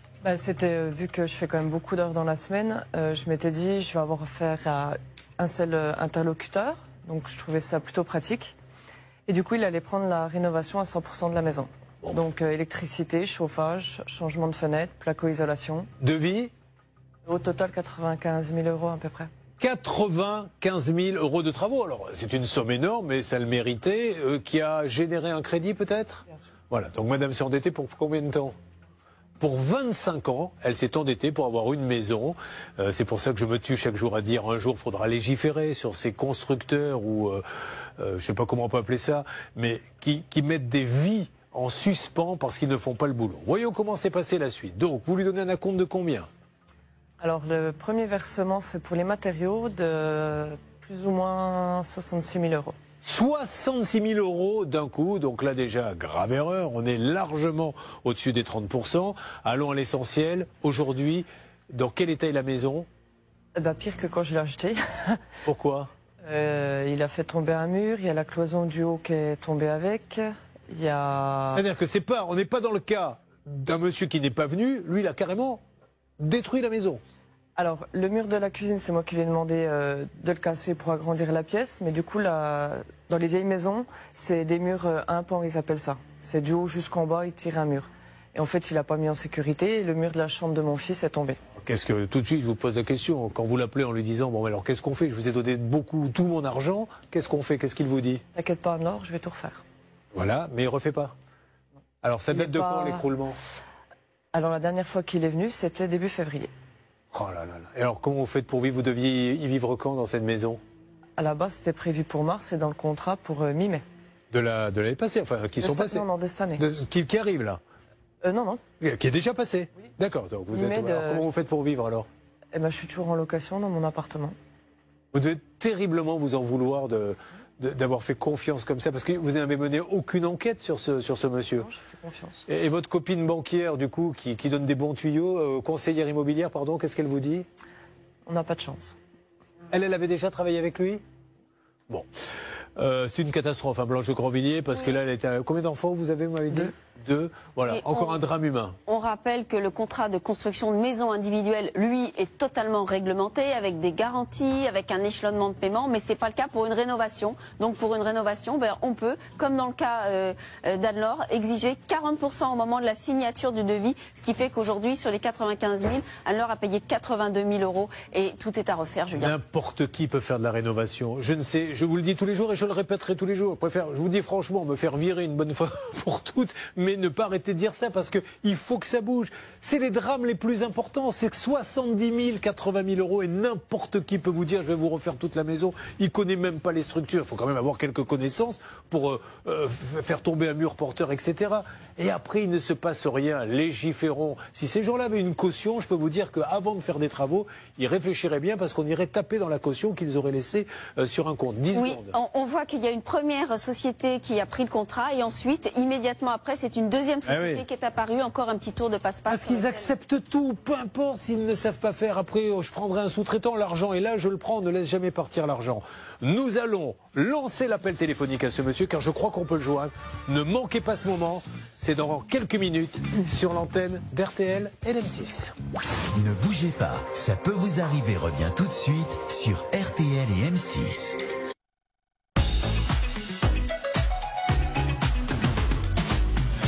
Il est midi moins 25 et il est grand temps de lancer un appel très important car une nouvelle fois, quelqu'un qui est venu pour faire des travaux dans une maison a fait, a priori, d'après ce que nous a dit notre auditrice téléspectatrice, n'importe quoi. Et aujourd'hui, c'est un drame pour elle parce qu'on rappelle la somme que vous avez investie. Le devis total, 95 000 €. Et vous avez payé à ce jour 82. Elle s'est endettée pendant 25 ans maintenant et impossible de l'avoir, hein, Charlotte. Effectivement, et d'ailleurs elle a fait un constat d'huissier, heureusement, car il révèle tous les défauts sur cette maison, tout ce qui ne va pas, tout ce qui n'a pas été fait, puisqu'aujourd'hui le chantier est complètement abandonné depuis 7 mois. Je demande à la salle des appels, dispositif JB, s'il vous plaît, de maintenant tenter de joindre ce monsieur pour qu'on puisse trouver un accord. Ça fait maintenant plusieurs mois qu'elle devrait être dans cette maison, elle continue de payer un loyer, elle continue de payer un crédit. Et on vient, et en plus, il y a eu des dégâts dans la maison. À la fin de votre message. Alors, malheureusement, on n'a pas de chance pour l'instant. Là, ça ne répond pas. Vous essayez non-stop, s'il vous plaît, Bernard et JB, d'avancer sur ce dossier. Je vous fais confiance. Vera Ah, attention, Bernard pourrait avoir quelqu'un en parallèle. Oui, j'ai Vera. Bonjour, monsieur. Allô, allô. Non, madame, bonjour, Vera. madame. Vera. Vous m'entendez? Oui. C'est qui? Alors, c'est Julien Courbet, madame. Alors, Bernard, rappelons qui est cette dame exactement. Écoutez, c'est la gérante de la société. Bon, parfait. Je me présente, je suis Julien Courbet. Nous sommes en direct sur M6 et RTL. Je suis bien chez AM Rénovation Décoration? Oui. Voilà. Je suis à côté d'une de vos clientes que vous connaissez, Anne-Laure Mézier. Alors, Anne-Laure va vous expliquer pourquoi aujourd'hui elle est à la radio et la télé. Anne-Laure, parlez bien fort et dites à cette dame pourquoi vous êtes là. Donc bonjour Vera, je suis venue aujourd'hui sur le plateau. En mon nom, par rapport aux travaux qui n'ont pas été effectués et au nom des autres clients qui ont été impactés par les problèmes de votre entreprise. On va déjà parler de vous, si vous le voulez bien. Madame, est-ce que vous êtes au courant que là, ça s'est mal passé avec AM Rénovation Décoration chez cette dame et qu'aujourd'hui, elle attend désespérément que quelqu'un revienne et la pauvre, avec ses 2 enfants, elle est endettée sur 25 ans. Qu'est-ce que vous pouvez nous dire là-dessus, madame ? Oui, et vous savez qu'on avait prévu qu'on reprendrait les travaux le 19 juillet. Oui. Mais la dame, le 15 juillet, elle a balancé tout sur les réseaux sociaux parce qu'elle a entendu des salariés qui ont été licenciés, ils ont tourné la tête. Et à place qu'elle nous a contactés pour savoir qu'est-ce que ça se passe, elle a balancé tout sur les réseaux sociaux. Elle a diffamé la société. Oh non. Et parce que les travaux, ils étaient prévus pour commencer le 19 juillet. Elle a diffamé la société, on va y revenir. Vous savez, juste une chose, vous savez qu'il y a des procédures judiciaires. Non, qu'est-ce qu'il y a comme procédure judiciaire, madame? Ça, c'est à la justice de résoudre. Non, c'est pas la justice, madame. Personne n'a fait. Non, madame. Vous faites. Alors, écoutez-moi, madame, que les choses soient bien claires. Vous n'êtes pas obligée de me parler. Moi, aujourd'hui, je vais décrire le chantier Café AM Rénovation Décoration. On va avoir beaucoup de gens au téléphone. Qui va-t-on avoir, Charlotte, d'autres au téléphone concernant cette société? Nous allons avoir Samuel. Lui, il est coiffeur et il a payé. Coupez, madame, 2 secondes. Oui. Il a payé pour des travaux qui ne sont pas terminés, qui se passent mal. Et puis surtout, on a Stéphane. Lui, il est salarié de cette société. Et malheureusement, effectivement, il est en justice contre cette dame. Voilà. Alors, maintenant, soit madame, on parle calmement des travaux. Moi, je suis là uniquement. Arrêtez-vous, Julien. Quand elle a entendu parler de ses salariés, elle vient de raccrocher, évidemment. Donc, voilà, vous vous rendez compte, mais je voudrais vous mettre en garde sur la façon dont vous choisissez vos artisans. Alors, comment vous réagissez à ce que vient de dire cette dame? Voilà. Vous êtes combien dans ce cas-là, à votre avis? On est 6 clients. 6 clients. Est-ce que vous pensez que c'est dur, hein? Parce que vous dites que là, non mais je me mets à sa place, elle est en train de craquer cette dame, parce que vous dites mais qu'est-ce que je vais devenir moi avec ces travaux-là que j'ai lancés et rien ne se passe. Marine? Oui, Anne-Laure n'est pas du tout en procédure judiciaire. En revanche, en effet, il y a des clients, il y en a a priori 9 et 7 ouvriers. Donc ça fait quand même beaucoup de personnes. Alors, qui est la gérante exactement, Marine? Vera. Mais Vera comment? Alors Vera, je vais vous le donner tout de suite. On vient d'avoir au téléphone, hein, évidemment. Suarez Despino Campos. Exactement. Vera Suarez Despino Campos. Despino Campos. Pour qu'il n'y ait pas de confusion avec d'autres, si elle nous entend, si elle nous regarde, elle est prioritaire. Là, elle a raccroché. Moi, je voulais lui donner la possibilité de discuter avec nous pour trouver une solution. Elle nous parle d'histoire judiciaire. D'ailleurs, il faut que vous sachiez, on ne traite pas un cas qui est en justice. Quand un cas est déjà en justice, on ne le prend pas. Donc, tous les gens qui viennent là, de toute façon, ne sont pas en justice. Donc, nous allons avancer sur ce dossier. Blanche de Grandvilliers va nous parler dans une seconde. Oui, j'aimerais tout de suite. Comme vous le savez, Julien, effectivement, là, c'est pas un contrat réglementé, mais néanmoins, la loi a prévu qu'il va y avoir une garantie décennale. Bernard. J'ai Polo Mendes, Julien. Polo Mendes. Mari de Bernard. Un des responsables, évidemment, qui est le président de ce groupe AM Matériaux SAS. C'est une des filiales. Ça tombe bien. Monsieur Polo Mendes, vous m'entendez? Oui, j'entends pas mal de gens parler en même temps. Alors, il n'y en a plus qu'un maintenant. Je m'appelle Julien Courbet. Au moment où je vous parle, nous sommes en direct. Ah, ben, ça me fait plaisir de vous en parler, parce que ça fait longtemps que j'entends parler de vous. Ah, ben tant mieux. Je ne suis pas toujours en bien. Mais écoutez, c'est simple. Qu'est-ce que je vais dire? Il y a une procédure pénale par rapport à ces gens. Non, c'est pas vrai. Écoutez. C'est pas vrai. Écoutez, vous me dites que c'est pas vrai, ok. Mais madame, j'ai la cliente qui est là, monsieur. Est-ce que madame, vous avez lancé une procédure pénale? Monsieur, je ne vais pas vous laisser mentir sur l'antenne, non. Je ne peux pas vous laisser mentir. Vous confondez, monsieur. Et vous avez essayé de nous embrouiller, je ne vous laisserai pas nous embrouiller. Ce n'est pas vrai, il n'y a aucune procédure. Alors, ne nous parlez pas si vous le voulez, mais je ne vous laisserai pas mentir sur l'antenne. Madame, en votre âme et conscience, avez-vous lancé une procédure? Non, il n'y en a pas. Vous confondez avec des salariés qui, eux, sont en train de vous attaquer et qu'on prendra d'ailleurs à l'antenne dans quelques instants. Donc, monsieur Bernard, récupérez-le et avançons dans ce dossier, mais je ne peux pas laisser dire des mensonges, ce n'est pas possible.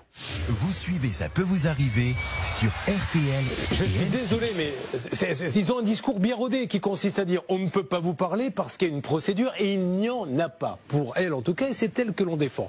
Maintenant, l'état de la maison, pour que ces gens-là, s'ils veulent intervenir, aient un peu de biscuit. Alexandre, vous êtes sur place ?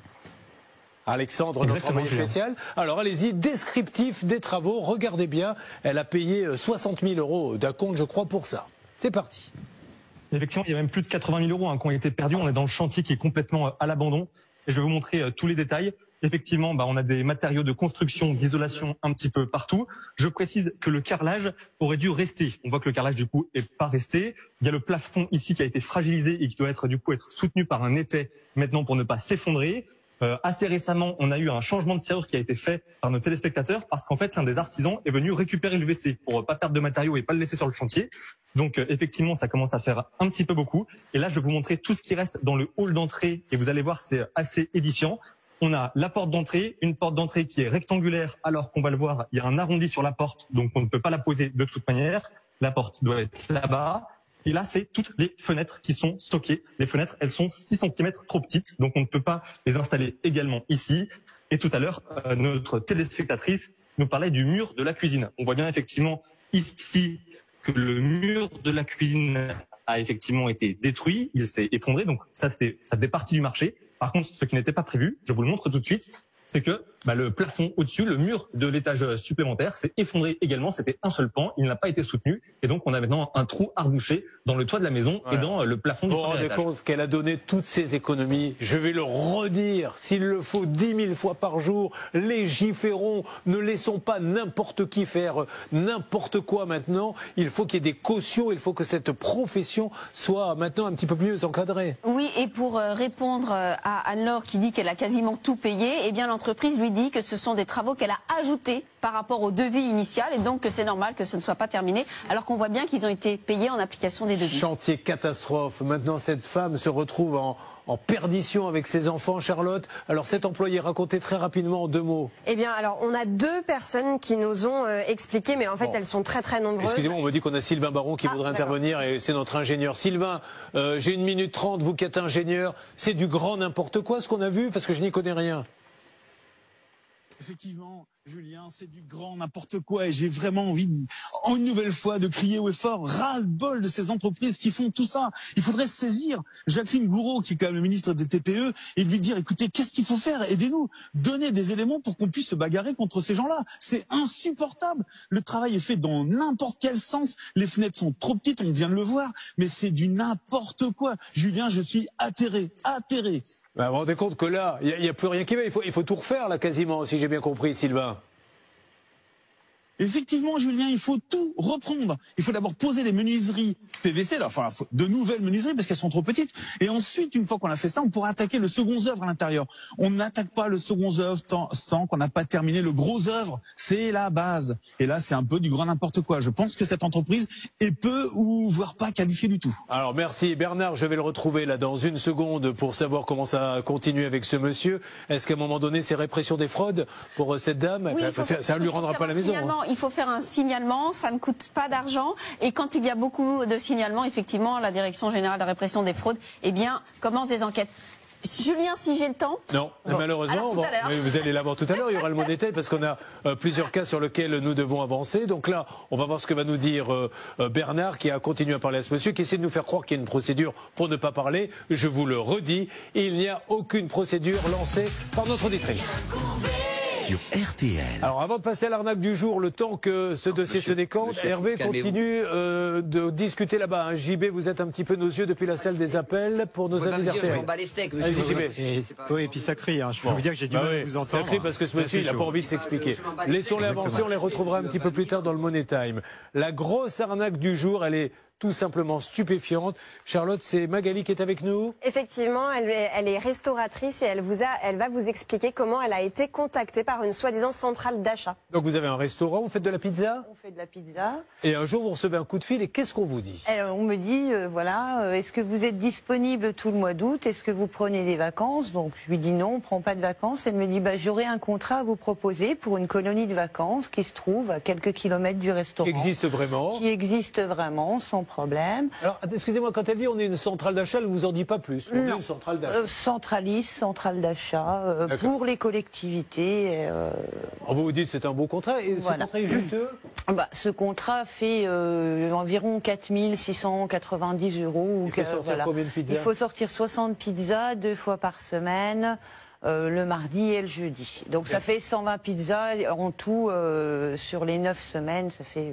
Ça fait du boulot. Un bon paquet de pizzas. Et ça fait rentrer un peu d'argent. Voilà. Je suppose que vous êtes professionnel, que vous demandez à ce qu'il y ait des papiers qui soient signés, un contrat. Bien sûr, je reçois un contrat dans la demi-heure avec une demande de signature et tout ce qui s'ensuit. Donc je reçois le contrat. Avant de faire toute chose, je vérifie sur Infogreffe, la société existe, elle a un capital. La centrale existe. La société, oui, la centrale existe. Enfin, le nom de la centrale existe. Charlotte, hein.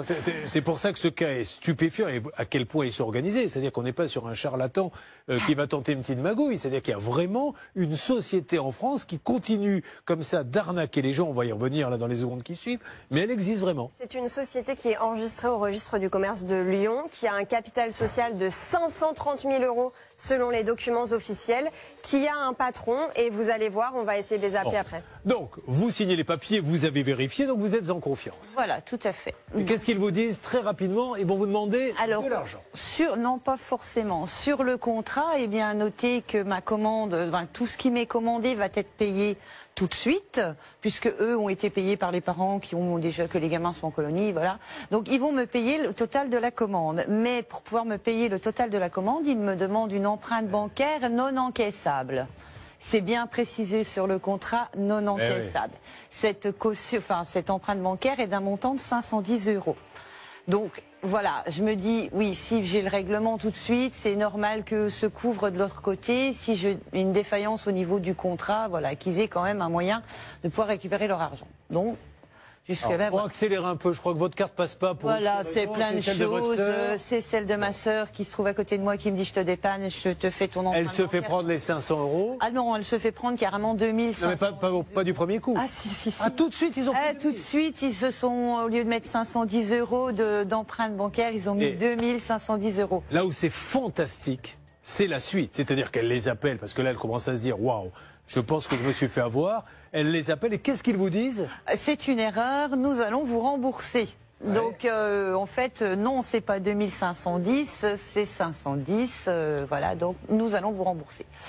Et ils recommencent la manipulation pour nous rembourser, mais malheureusement, ils ont fait encore un débit. Et combien au total? 5020 €. On aura d'autres témoins. Charlotte, tout de suite, est-ce que vous avez quelque chose à rajouter là-dessus? Oui, alors après cela, évidemment, Magali les a rappelés et ils leur ont dit tout simplement et calmement qu'ils l'avaient arnaqué. Voilà. Et ensuite, il y a eu Vosges Matin qui a fait un article et quand Vosges Matin a essayé de contacter cette société, ils leur ont répondu Vosges Matin, c'est trop petit pour nous, ça nous intéresse pas. Faites-nous appeler éventuellement par le Parisien et là on répondra. Donc on va voir Julien si RTL et M6 trouvent ça suffisamment gros. Ce qui est dément, c'est qu'ils ne sont pas à l'étranger. Là, enfin, peut-être qu'ils y sont, mais ils ont réussi à Lyon. C'est-à-dire que là, en ce moment, il y a des gens qui ont un numéro de greffe à Lyon, qui continuent de bosser, qui doivent le faire avec tous les commerçants. D'ailleurs, vous vous rappelez peut-être qu'on avait fait sur nos antennes la même chose avec un boulanger. Vous verrez qu'il y a dans quelques instants, qu'il y a également un boucher. Donc appelons ce monsieur. C'est parti, JB, dispositif, salle des appels. On va voir. Vosges, le journal des Vosges, ils ne veulent pas leur parler, c'est pas assez gros. J'espère que M6, RTL, ça leur suffira. Parce qu'après, je ne vois pas, on peut leur envoyer CNN. Mais breaking news, CNN. Ça sonne, mon JB? Ça sonne. Bon, j'ai l'impression que Bernard est tout rouge, là. Ça a dû sacrément négocier sur le chantier. Ah oui. Il est de la même couleur que le logo de la radio. Alors, voyons déjà si ça répond en ce qui concerne... Oui, bonjour. Oui, bonjour, monsieur. Je me présente. Je suis Julien Courbet. Nous sommes en direct sur RTL M6. Et je suis avec une dame qui fabrique des pizzas, qui nous dit... peut-être avoir été arnaquée par des gens qui se sont fait passer par une centrale, etc. Et il se trouve que ça serait votre numéro. Oui, c'est possible, on est usurpé depuis quelque temps. Ah, on vous a usurpé votre numéro. Alors vous, sans indiscrétion, vous êtes une boîte de quoi, vous, monsieur? On est une centrale d'achat. D'accord. Alors, Charlotte. Alors, j'ai quelques questions à poser à ce monsieur. Vous êtes bien donc la société enregistrée au registre du commerce à Lyon? Tout à fait. Et donc vous êtes monsieur Thomas, le gérant? Tout à fait. Par contre, madame, on a déjà énormément de problèmes avec ce genre de soucis et je préfère rester dans l'anonymat, s'il vous plaît. D'accord. Alors, il y a une petite question quand même que j'avais, c'est que moi, j'ai téléchargé les statuts constitutifs de votre société et j'ai vu qu'il y avait une attestation de dépôt de fonds de 530 000 €. Et c'est une attestation de dépôt qui est faite par le Crédit Agricole. Donc, j'ai appelé le Crédit Agricole et malheureusement, ils ne vous connaissent pas. C'est une erreur, madame. Ah, donc il y a une usurpation d'identité et une erreur, d'accord. Bon, peut-être que monsieur pourrait venir en plateau pour... Ça serait bien que vous dénonciez ça, monsieur. Est-ce que vous seriez d'accord pour venir en plateau dénoncer tout ce dont vous êtes victime? Comme je vous dis, on passe vraiment déjà des moments très compliqués, donc on préfère rester dans l'anonymat, s'il vous plaît. Bon, ça vous ennuie pas, monsieur, quand même, que je dise aux gens d'arrêter d'arnaquer votre centrale en citant la centrale et votre nom? Bien évidemment. Bon, alors, ce monsieur, de qui s'agit-il exactement? Alors, Jean-François Thomas, gérant de la société Centralis, qui se trouve avenue de la République à Lyon.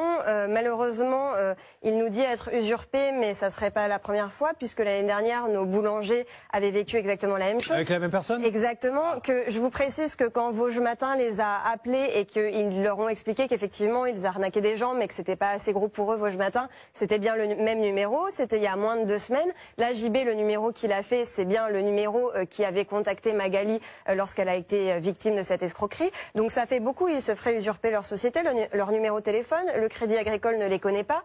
Faire une erreur, un dépôt de 500 000 pour monter une société, une erreur et la banque ne les connaît pas? Par ailleurs, ils seraient une très grosse société selon ce qu'ils disent au téléphone et pourtant, quand on va sur leur cabis, 0 salarié. Bon, ok. Alors, monsieur, je vais vous passer nos services. Vous voyez si vous voulez parler. Nous, on va continuer les enquêtes. Il a raccroché. Il a raccroché. À un moment donné aussi, je me suis dit, elle balance la sauce, la Charlotte. Je l'entendais plus respirer. Je me suis dit, parce que vous y avez été fort. Hein. Ouais. Est-ce que vous vous rendez compte de quoi nous parlons, mesdames et messieurs? Et l'aplomb de ces gens-là, c'est juste fantastique. Mais vous n'êtes pas au bout de vos surprises. Et puis, on a un cas voiture dramatique aussi qui arrive. Et on est toujours, bien sûr, sur le chantier.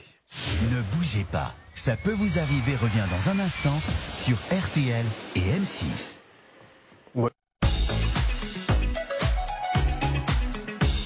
Merci d'être avec nous sur M6. Quelle arnaque incroyable nous décrit Charlotte depuis tout à l'heure avec Magali. Donc c'est une arnaque qui touche les commerçants qui ont déjà beaucoup souffert avec le Covid. Et là maintenant, une centrale les appelle en leur disant j'ai de gros contrats pour vous. Voilà, on vérifie sur les numéros sirène. La centrale existe. Et puis elle va vous demander un peu d'argent à titre de caution. Elle vous dit que ça sera 500 et elle va vous prendre 2500. On a appelé le monsieur tout à l'heure et bien sûr, le monsieur de la centrale nous dit moi je suis victime d'une usurpation, c'était déjà le cas il y a un an, mais ce qui est dingue, vous allez voir, c'est que ça continue. La preuve, Atina, qui est avec nous. Bonjour Atina, vous êtes avec un sympathique boucher, comment s'appelle-t-il, Atina? Bonjour Julien, oui je suis avec Benoît, on est à Sarlat-la-Canéda en Dordogne. Alors Benoît, demandez-lui combien, lui Benoît, victime de la même centrale je suppose, combien on lui a pris à Benoît? 2 fois 1780 €. Quel était le contrat? Il devait vous commander de la viande régulièrement, c'est ça Benoît? Oui, tout à fait. Le contrat était basé sur 8 semaines de livraison pour les colonies de vacances aux alentours de Sarlat. C'était des blancs de poulet, de steak haché et du bourguignon de bœuf. Apparemment, point commun, les colonies de vacances. Hein. Tout à fait, tout à fait. Bon, ce monsieur, nous l'avons eu tout à l'heure. Enfin, Benoît, on va tout faire pour essayer de vous aider, mais c'est complètement fou parce que vous avez tous vérifié pourtant que cette centrale existait vraiment. On a quelque chose très rapide à écouter, Charlotte? Oui, hier, quand je lui ai demandé si c'était une arnaque, quand j'ai appelé au numéro, vous allez voir la réponse et comment je lui ai suggéré cette idée d'usurpation. Même numéro qui a été fait tout à l'heure, hein, la personne que nous avons eue. Écoutez. Je suis un peu inquiète, surtout que pour le coup, on n'a jamais eu ce genre de problème. Après, je vous cache pas que très souvent, il y a des cautions qui malheureusement passent en paiement et tout ça. Après, c'est dû à des bugs informatiques, donc il y a rien de grave. Là où je comprends pas, c'est comment ça se fait que les pizzas n'ont pas été récupérées chez vous. Bon, bah écoutez, je remets toutes ces informations donc à la direction. Je vais y monter direct d'ailleurs, parce que là, pour le coup, je suis un peu choquée par tout ce que vous me dites. Voilà, alors là, tout va bien, hein, ça marche, elle livre vraiment, et puis tout d'un coup, on va pas l'écouter, mais Charlotte lui dit, c'est marrant parce que je croyais que c'était pas vous.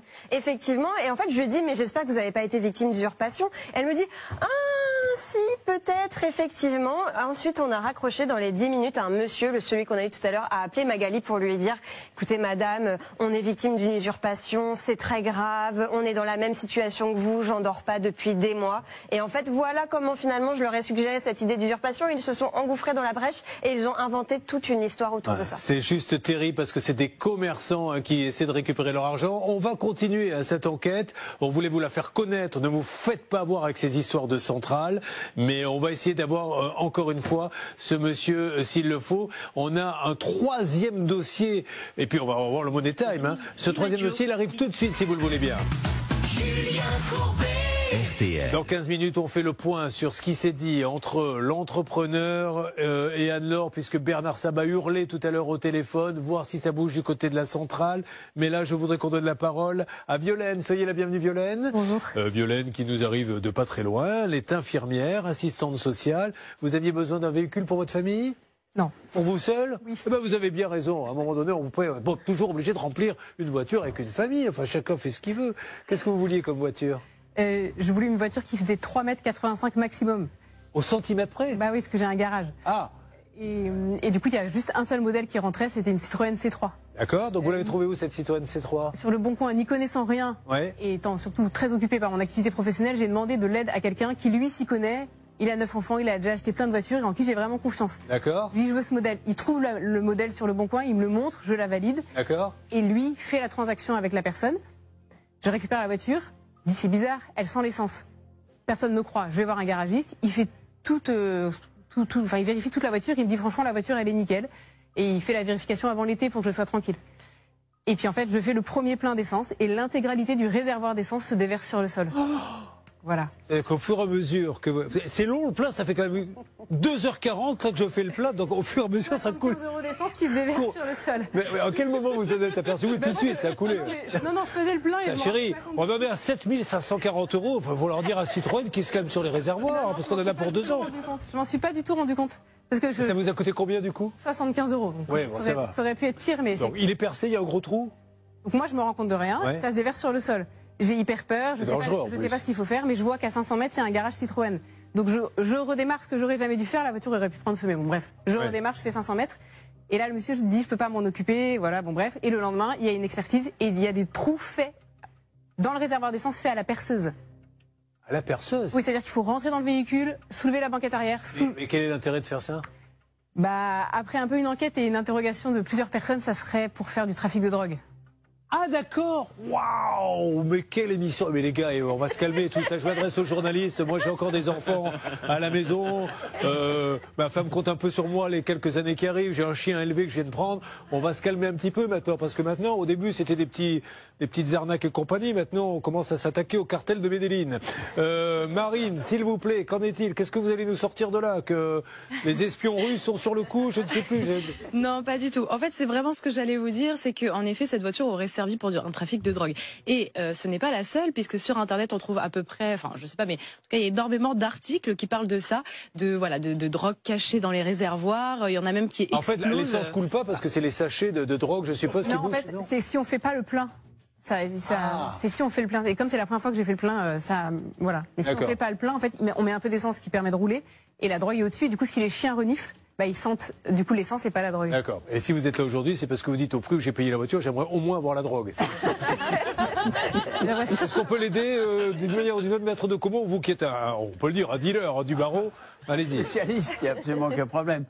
Oui, on peut l'aider parce que, en dehors de toute notion de drogue, si vous voulez, qui est quand même pas notre problème, il y a juste un problème de conformité du véhicule, parce que un véhicule, ça marche à l'essence, du moins ces véhicules-là, et faut pouvoir mettre de l'essence dedans, sinon ça marche moins bien. Mais elle n'est pas passée au contrôle technique? On le voit pas au contrôle technique, ça? Non, elle était passée 2 mois avant, mais en fait non, on s'en rend pas compte parce que c'est fait sur le haut. D'accord. Il faut rentrer dans le véhicule. Et ça, le contrôle technique n'a pas à le faire. Voilà. Objectivement, on peut pas leur reprocher de ne pas avoir mis ça. Vous appelez le vendeur qui, attention, je suis certain que le vendeur en question, lui, n'y est pour rien. Et il a malheureusement acheté un lot de voitures trafiquées, mais ceci étant dit, c'est lui qui est responsable. Qu'est-ce qu'il vous dit? Que c'est pas lui, et qu'il n'y connaît rien, et que c'est pas du tout de sa faute. C'est toujours embêtant quand un professionnel vous dit je n'y connais rien, c'est jamais rassurant. Donc il ne veut rien faire. Non, mais il a quand même fait un mail pour me dire surtout ne faites pas de procédure juridique, je vous rembourse. Oui. Ah bon? Mais il ne m'a jamais remboursé. Ah bon? C'est pas mal. Oui, il s'est engagé à se rembourser. Non, il s'est engagé par écrit. Oui. Ah oui? Oui, mais on attend. Non, mais ce qui est quand même extraordinaire. Quand vous le rappelez en lui disant vous m'avez fait un mail, pourquoi vous payez pas? Qu'est-ce qu'il vous dit? Il répond plus. Ah ben non, il répond plus. Et sur le certificat de cession, c'est le nom d'un garage qui n'existe pas, qui existe sur le certificat, ce que vous avez dit tout à l'heure. Voilà. Mais en fait, il n'y a pas de garage. Incroyable. Ah oui, alors, quand je lui envoie une lettre recommandée, il va pas la chercher. Encore une fois, on répète tous les jours la même chose, mais on le fait. Est-ce que là, vous vous êtes pas dit à un moment donné, j'aurais peut-être mieux fait d'aller chez Citroën en leur disant, est-ce que vous auriez pas une bonne occasion à me vendre? Si, bien sûr. Vous le ferez la prochaine fois? Oui, mais c'est trop tard. Ah oui, maintenant c'est trop tard, effectivement. Bon, eh bien, on va appeler maintenant dans quelques instants, si vous le voulez bien, ce monsieur. Il va falloir quand même aussi qu'on en sache un petit peu plus sur cette voiture. Elle a le droit. Maintenant, le professionnel, c'est pas lui qui a mis la drogue, mais enfin, il doit rembourser. C'est sans doute pas lui qui trafiquait la drogue, c'est sans doute pas lui qui a percé ce petit trou à la perceuse, mais en tout état de cause, je rappelle, Julien, aux téléspectateurs, aux auditeurs, que, vous êtes responsable de ce que vous vendez, quand bien même vous ne seriez pas au courant des défauts du véhicule. Et 2, quand vous êtes professionnel, vous êtes présumé connaître les défauts du véhicule. Mais vous imaginez, il reste un peu de drogue, elle se fait arrêter un jour, il y a un chien qui l'a... Non mais ceci étant dit, mais attendez, va prouver après que c'est pas toi, etc. Sans compter qu'elle a mis la voiture en marche avec de l'essence partout, on aurait pu faire un petit feu d'artifice dans la station. Bon, ok, du coup, vous n'avez plus de voiture? Ben non. Et alors, vous vous déplacez par les transports en commun? Oui. Bon. Mais une partie de mon activité professionnelle que je ne peux plus exercer, ce que je faisais du domicile en tant qu'infirmière, c'est impossible. Bon, eh bien, voilà les dossiers du jour. Il va y avoir aussi Bernard Sabat qui va nous en dire un petit peu plus, parce que je peux vous dire que ça a chauffé, salle des appels, avec celui qui a fait les travaux. Et nous allons voir si du côté de l'arnaque, les gens que nous avons eu tout à l'heure, l'arnaque qu'a décrit Charlotte, peuvent nous parler aussi. Tout ceci, ça va se passer dans le Money Time. Mais là, on est concentré sur un problème tout à fait nouveau. En 22 ans, on n'a encore jamais eu ça. Une voiture vendue avec le réservoir percé parce qu'il servait à des dealers pour cacher de la drogue. Voilà, je vous ai tout dit. Suivez, ça peut vous arriver sur RTL et M6. Alors, qui a la chance d'être à côté de cette superbe voiture qui sert donc au trafic de drogue? Nous allons retrouver notre envoyé spécial sur place. Bonjour, bonjour. Yasmine? Bonjour Julien, vous allez bien? Eh ben super, oui. Yasmine. Alors racontez-nous, montrez-nous surtout cette voiture, parce que on est d'habitude dans les films américains, c'est toujours des 4x4 noirs, Range Rover, enfin ça aurait pu être d'autres marques. Citez-moi 3 autres marques, Toyota, Hyundai, Peugeot. Mais là c'est une bonne voiture de chez nous, donc on est quand même assez fiers. Allez-y. Exactement. Alors, donc la voiture pour l'instant est immobilisée dans un garage à Morinvilliers dans les Yvelines. Et alors vous allez comprendre, ça va tout de suite illustrer les propos de Violaine. Alors le trou en question, c'est celui-ci. Je ne sais pas si vous arrivez à le voir à l'antenne. C'est ce trou parfaitement rond, donc on voit bien qu'il a été fait à la perceuse. Et alors tout de suite, on va faire le test. Alors il y a des employés du garage qui vont m'aider parce qu'on est allé remplir. Ça m'avait fait peur. Qu'est-ce que vous voulez faire comme test? On va faire la test, regardez, j'ai sur moi 15 kilos d'héroïne, Julien, et je vais essayer d'aller les déplacer. Ouais, alors, regardez ce qui s'est passé à la station, mais ne rigolons pas parce que ça aurait pu exploser l'histoire. Allez-y. Alors là, on est en train, voilà, on va déverser l'essence. Alors, attendez, apparemment, il faut juste retourner le réservoir. Excusez-moi, on a un petit... Oh, mais c'est toujours comme ça, les démonstrations en direct, ne vous inquiétez pas, Yacine. Ah, il faut, oui, mais je me doutais bien que ça allait pas fonctionner du premier coup. Alors, apparemment, ils sont juste allés chercher un tournevis pour déboucher le réservoir. Voilà, mais comme on a fini le duplex, c'est pas grave, ils le déboucheront. Vous le ferez pour votre famille, c'est pas grave, Yasmine. Bon, enfin, ceci étant dit, on a bien vu. On a fait le test hier et je vous assure que ça fonctionnait. Ça coulait aussi bien à l'arrière de la voiture qu'en bas, que sur le bitume directement, donc c'était impressionnant. Il est là. Si on a encore... Alors, Yasmine, avancez, j'ai une question à poser à Violaine. La police, vous avez été les voir, ils vous ont confirmé ça? Alors, il s'avère que dans ce garage-là, le jour où j'ai mis la voiture, il y avait des gendarmes. Et vous savez, les gendarmes, ils ont accès via leur téléphone avec une plaque d'immatriculation à l'historique des voitures. Ouais. Et il s'avère que c'est une voiture qui a été accidentée en décembre 2020, qui ensuite est passée entre les mains de 3 garages. Voilà. Vous voyez ce que c'est? Encore une fois, moi, j'ai rien contre... On va vendre une voiture comme si c'était une première main. Voilà, j'ai rien contre ces vendeurs, hein, mais ça, je vous assure, vous allez dans une concession, ça n'arrivera pas, oui. Voilà. Petit conseil, Julien, je vous coupe, mais vous le voyez. Oui. Ouais, ça fuit. On est en train de faire le plein et ça déborde de partout. Oh la vache. Et donc évidemment, alors je vous laisse imaginer l'odeur dans l'habitacle. Voilà, oui, ouvrez les fenêtres. Un petit peu partout dans la voiture. Charlotte. Petit conseil, comme d'habitude, allez sur Istovec, le site gouvernemental, car Violaine aurait vu que ce n'était malheureusement pas une première main. C'est passé dans les mains de 4 ou 5 professionnels différents. On voit qu'en l'espace de quelques mois, il y a eu achat, reprise, achat, reprise, achat, reprise. Blanche, rapidement. Et exiger une facture, là encore, c'est obligatoire avec la description du véhicule, il n'y en a pas. C'est du pénal, ça, maître de Comont? Ah bah, Julien, à partir du moment où il y a quelque chose qui est percé, on peut considérer qu'il y a une mise en danger de la vie d'autrui. Parce que ça peut se terminer par regardez ça, c'est monstrueux, par un incendie. Bon. Là, c'est plus qu'un incendie, c'est une véritable explosion. Bon, on va voir si ce monsieur répond, parce que je suppose qu'il doit continuer à vendre des voitures. En tout cas, on a un numéro. Vous, aujourd'hui, on est bien d'accord, parce que là, je vais lancer l'appel. Il vous a dit, si vous ne faites pas de bruit, je vous rembourse, mais il ne vous rembourse plus. C'est le mail, ouais. Et vous n'arrivez plus à le joindre. Alors, si vous n'arrivez plus à le joindre, je ne sais pas comment nous allons faire pour le joindre, mais je fais confiance à mes collaborateurs qui ont un talent extraordinaire. Et puis, le Money Time va démarrer, là, dans quelques secondes. Voyons ce qui s'est dit sur le chantier et en ce qui concerne l'arnaque. Vous avez vu les dossiers un peu du jour. Ça bouge de tous les côtés. Attention, appel téléphonique. Il démarre maintenant. Julien Courbet. Sur RTL. RTL 12h13 M6, nous lançons l'appel concernant cette voiture achetée par Violaine avec des trous faits à la perceuse dans le réservoir pour cacher de la drogue. Elle ne le savait pas, elle ne peut plus s'en servir et maintenant nous essayons d'avoir du nouveau. Vous connaissez cette société un peu, JB? Cette société, oui, mais c'est une société qui est très récente. Hein. Elle a été lancée qu'en septembre 2020. Allô, bonjour, vous m'entendez? Oui, bonjour. FSR Drivecar? Non, pas du tout. Oh, dommage. Alors, écoutez, moi, c'est le numéro que j'ai. En tout cas, c'est Jean-Marc, apparemment. Roland-Marc. Vous m'entendez? Ah, non, je sais qui est-ce. Il a déjà utilisé mon numéro. Vous voulez que je vous... Alors, écoutez, je vous explique juste un petit peu le contexte. On a une dame qui est là, qui s'appelle Violaine Roger. Elle va vous dire en 2 secondes pourquoi elle est sur le plateau de M6 et RTL en direct. Violaine. Oui, monsieur, c'est pas moi du tout. Oui, non, mais c'est pas grave. Écoutez, comme ça, vous allez le dire à la personne. Je suis la personne qui a acheté la Citroën C3. On s'est déjà eu plusieurs fois au téléphone. Et la voiture, il y a des trous faits au réservoir d'essence. Si vous êtes engagé par mail en juillet à rembourser la voiture. Voilà, monsieur Roland-Marc. C'est une voiture qui visiblement servait à transporter de la drogue. C'est pour ça qu'il y a eu des trous et vous avez été engagé à rembourser cette dame parce que vous lui avez vendu une voiture qui aurait pu exploser. Écoutez, je vais lui faire suivre, ce n'est pas moi. Alors vous n'êtes pas Roland-Marc. Vous êtes qui? Merci.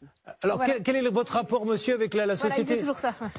Il a raccroché, voilà. Vous vous rendez compte un peu? Voilà ce que c'est. Alors, Roland-Marc, comme c'est pas lui, je l'appelle. Roland-Marc, essayez de rappeler quand même Bernard. On le rappellera demain, hein, si vous le connaissez. Dites-lui qu'on reprend le dossier demain. Et la société... Alors, la gérante, il faudrait la voir. Aïchata Fissourou. C'est elle la gérante de FSR Drivecar. Et là, c'est Roland-Marc avec qui vous avez eu des tas de rapports au téléphone. Marine, de votre côté? Alors, la gérante, je ne l'ai pas. En revanche, on a une déclaration de cession d'une vente du véhicule d'un garagiste vers cette société-là. C'est une société de pièces détachées. Donc, c'est peut-être aussi une piste qu'on peut envisager et on a un numéro, on va essayer de le tenter. Alors, qu'est-ce qu'ils vous ont dit?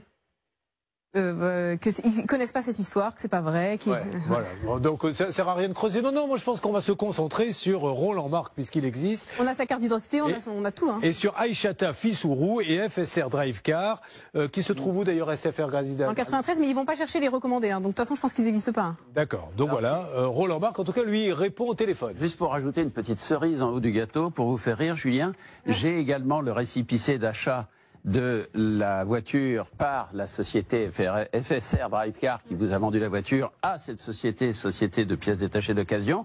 Et ce certificat de vente, d'achat de la voiture, est postérieur de 2 jours à la vente à notre ami Violaine. Voilà, c'est assez cocasse. Vous vous rendez compte? Faites attention en achetant les voitures, je vous le répète chaque jour, mais vous prenez des risques mais inconsidérés à travailler avec. C'est pas des vrais garages, c'est des gens qui ont pas pignon sur rue, ils travaillent en appartement, ils achètent des lots, n'importe comment, et regardez dans la situation dans laquelle vous vous trouvez. Donc, on va reprendre ça demain. Donc, monsieur Roland-Marc, j'aurai le plaisir, pas demain, c'est samedi. Je vais peut-être pas venir, je serai tout seul, je vais plutôt revenir lundi, c'est pas idiot. Et on va reprendre ce dossier, Roland-Marc, FSR Drivecar, Aïchata Fissourou. Money Time, premier dossier catastrophique. Elle y a laissé toutes ses économies pour ses enfants, refaire une maison.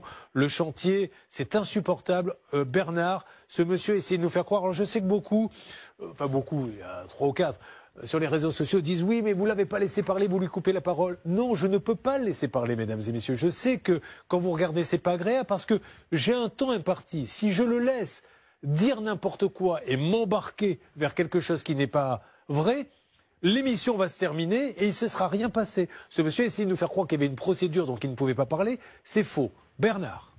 Oui, tout simplement, lui, il a pris un avocat pour se défendre, c'est tout. Donc il n'y a pas de procédure. Il a justement, comme il a été attaqué par des anciens salariés, donc évidemment, il a pris un avocat. Aujourd'hui, il a dit arrêtez d'appeler Vera, qui est quand même une des responsables de la société. Elle est directrice générale. On n'appelle pas n'importe qui. Arrêtez d'appeler Vera, c'est la gérante. Qui voulez-vous qu'on appelle d'autre? Vera Soares de Pinto Campos, elle est directrice générale de AM Rénovation Décoration SAS. Et lui, il est président de AM Matériaux SAS. Lui, il dit on n'a pas pris 82 000 euros à cette personne-là, en l'occurrence Anne-Laure. Non, oui. Il y a un courrier où ils ont reconnu avoir pris cette somme. Bon, alors. Mais ils disent on l'a pris sur 2 sociétés, donc c'est pas la même chose. Mais lui est président d'une société et sa femme est présidente de l'autre. Donc c'est vraiment. Moi, ce monsieur, s'il est honnête, je lui donne rendez-vous sur le chantier pour qu'on regarde simplement avec Sylvain Baron tout ce qui ne va pas, mais il va falloir vite réagir. Peut-être pouvez-vous témoigner vous-même au 3210, Facebook, la page ça peut vous arriver, ou les différentes adresses, sur AM Rénovation Décoration SAS. Vous seriez d'accord, Sylvain, qu'on fasse une petite réunion pour que ce monsieur voit ce qui se passe quand même dans cette maison? Avec plaisir, Julien. Effectivement, on peut aller sur place. Apparemment, vous n'êtes pas seul, vous parlez tout doucement. Il y a des gens qui dorment peut-être à côté de vous? Non, mais... Ah bon? Non, je sais pas, je donne la parole. Oui, il n'y a pas de... Alors, D'accord. Le rendez-vous est pris. Paulo Mendes Campos donc a dit tout simplement que il n'était pas là la semaine prochaine, mais qu'on l'appelle et à ce moment-là on pourrait venir sur le chantier. Il a demandé pas de photos, pas de caméra et il fera un compte rendu avec notre journaliste et éventuellement M. Varron. Ce dossier toute la semaine, vous y aurez le droit en plus des dossiers inédits. La voiture, idem. On a essayé de rappeler derrière notre ami de la voiture. Évidemment, on a essayé, Julien, de rappeler avec JB, malheureusement, et Marine, et ce monsieur-là, évidemment, ne répond plus. Alors, Roland, Marc, il faut qu'elle dépose plainte, là, maintenant, ou pas du tout? Moi, je pense qu'elle peut y aller parce que, compte tenu de la façon dont ça fuit de l'autre côté, pas le réservoir, hein, la personne en face, pas les deux, d'ailleurs. Mais c'est qui se met à faire de l'humour, celui-ci? Qu'est-ce qui lui arrive? C'est la fin de l'émission. Il prépare un spectacle. Alors, dites-moi. Donc, je pense qu'effectivement, compte tenu de l'attitude de la personne qui lui a vendu le véhicule, faut pas hésiter à passer, effectivement, à une plainte, carrément, parce que elle aurait quand même pu brûler avec la voiture. Rappelez-le, s'il vous plaît, JB. Rappelez-le, on va laisser un petit message à Roland Marc, parce qu'il a l'air de ne rien avoir avec cette société. Hein. C'est incroyable quand on l'appelle, mais je ne comprends pas. On l'a, Julien. Allô? Enfin, c'est pas lui qui va répondre, là, ça va être le message, il n'est pas idiot. Veuillez laisser votre message après le signal sonore. Je veux juste te prévenir qu'on va... Une fois l'enregistrement terminé, vous pouvez raccrocher. Ou appuyer. Monsieur Roland Marc, M-A-R-C-K, ou Madame Aïchata Fissourou, FSR Drivecar. Nous avons dit des choses très importantes et même graves aujourd'hui sur les antennes de RTL et M6. Nous allons y revenir la semaine prochaine. Nous voulions juste savoir pourquoi Violaine Roger n'a pas été remboursée, vu qu'un mail lui a été envoyé sur ce remboursement, sachant qu'on lui a vendu une voiture avec un réservoir qui fuit puisqu'il y a des trous à la perceuse qui permettaient de cacher de la drogue. Alors on ne dit pas que c'est vous qui avez caché la drogue, évidemment, mais sa voiture ne marche pas, il faut lui rembourser. Donc on va vous rappeler lundi, mardi, mercredi, essayez d'ici là peut-être de prendre contact avec elle ou avec nous pour arranger le coup. Ça c'est le premier dossier. On fait ça, Violaine ? Ça marche. Si vous avez besoin d'être transporté, Maître de Comont se déplace en 2 roues et sera ravi de vous amener en clientèle. Vous pourriez faire ça ? Sans aucun problème. Ça ne bouscule pas au portillon pour l'instant les plaidoiries. Donc non, je suis quasiment au chômage technique, j'ai rien à faire et je serais ravi d'emmener Jean-Marie Violaine avec moi. Deuxième cas, cette arnaque dont sont victimes les commerçants. Rappelez-nous, Charlotte, s'il vous plaît, le nom de cette centrale qui a un numéro en France et qui continue d'appeler des commerçants. Pitié, le seul conseil, c'est que si vous devez gagner des sous, on n'en donne jamais. C'est le principe. Quand vous allez acheter une paire de chaussures, vous dites pas aux commerçants, alors avant de vous payer les chaussures, vous allez me donner 100 €, que je sache, parce que si jamais les chaussures vont pas, enfin ça n'existe pas. Comment s'appellent ces gens? Elle s'appelle Centralis, elle se trouve 17 avenue de la République à Lyon 2 et effectivement dirigée par Jean-François Thomas. Julien, si on a une minute, j'aimerais vous faire écouter un extrait parce que le monsieur qu'on a eu tout à l'heure, malheureusement, n'était pas très bavard. Il l'était bien plus quand il a appelé Magali hier. Écoutez un bout de cette conversation. Ce qui m'inquiète le plus, c'est que on avait été usurpé une première fois au mois de janvier ou de février, si je ne m'abuse. Donc moi j'avais été moi-même, puisque je suis le gérant de la société, j'avais été moi-même effectivement contacté par la gendarmerie et bien évidemment entendu. Donc bon, ce qui est quand même ahurissant, c'est qu'ils fonctionnent en plus avec une banque avec laquelle on travaille, quoi. Moi je vous cache pas que il y a 8 mois en arrière, j'en ai quand même pas dormi.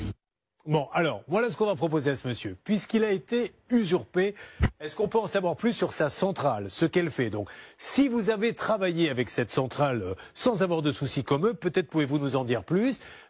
Du coup, ça veut dire qu'elle a une activité. Rappelons le nom de la centrale. Centralis. Alors, Blanche. Il faudrait que ce monsieur, si le nom de son entreprise a été usurpé, qu'il dépose plainte. Oui, alors peut-être. Voilà. Oui, bien sûr, c'est le minimum. Au contraire, on peut lui sauver, on peut l'aider, ce monsieur, mais il veut surtout pas en parler. Mais si vous connaissez Centralis, appelez-nous. Bernard, de votre côté? Oui, donc on a réessayé, donc évidemment avec JB de le rappeler, et il a dit, écoutez, j'ai dit ce que j'allais dire à Monsieur Courbet, c'est terminé, je n'ai plus rien à rajouter. Donc Jean-François Thomas, centraliste, prioritaire pour nous rappeler, sinon on y revient la semaine prochaine, j'attends vos témoignages. Si vous-même vous avez été victime de cette arnaque, Charlotte, vous allez les récupérer. Deuxième personne que nous cherchons à joindre, donc rappelez-moi pour pour le chantier, parce que le nom de la dame, alors ça, j'arrive déjà pas à me rappeler d'un nom Dupont, alors vous imaginez. Elle s'appelle Madame Vera Suarez de Pino Campos et l'autre dirigeant s'appelle Paulo Mendes Campos. Et puis Roland Marc également, rendez-vous semaine prochaine. Merci mesdames, on ne lâche pas l'affaire. Semaine prochaine, on continue avec vous, d'accord? Vous ne quittez pas, on reste là, on est là et on continue et on passe tous ensemble une très très belle journée. À tout de suite. Ça peut vous arriver sur RTL et M6.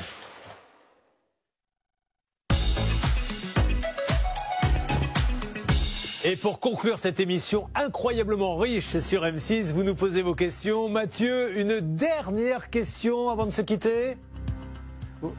Rapidement, pour Maître Blanche de Grandvilliers, une question sur les travaux. On y va, regardez, c'est parti. La voici. Bonjour, Dominique, et j'habite à Angers. J'ai une petite question. Donc je viens d'acquérir une maison. Dans cette maison, il y a une pièce borgne et je souhaite créer une ouverture sur un mur. Et ce mur donne sur la terrasse de mon voisin. Qu'ai-je le droit de faire? Alors, parlez-nous de cette pièce borgne, on est impatients. Alors, si le mur est mitoyen, c'est-à-dire qu'il est en copropriété avec le voisin, il faut impérativement l'accord du voisin. En revanche, si ce mur est le vôtre, vous pouvez créer deux sortes d'ouvertures, soit une ouverture qui ne laisse passer que la lumière, soit une véritable ouverture, une vraie fenêtre. Et dans ce cas, vous devez respecter une certaine distance qui est de 1,90 m entre votre propriété et celle de votre voisin. Merci pour cette réponse. Merci Mathieu. Déjà, c'était très court ce que vous avez dit. Et vous n'avez prononcé que 5 mots, dont 2 avec un micro fermé. Donc, c'est pas évident pour vous. Merci, bon week-end. Une seule adresse pour envoyer les vidéos.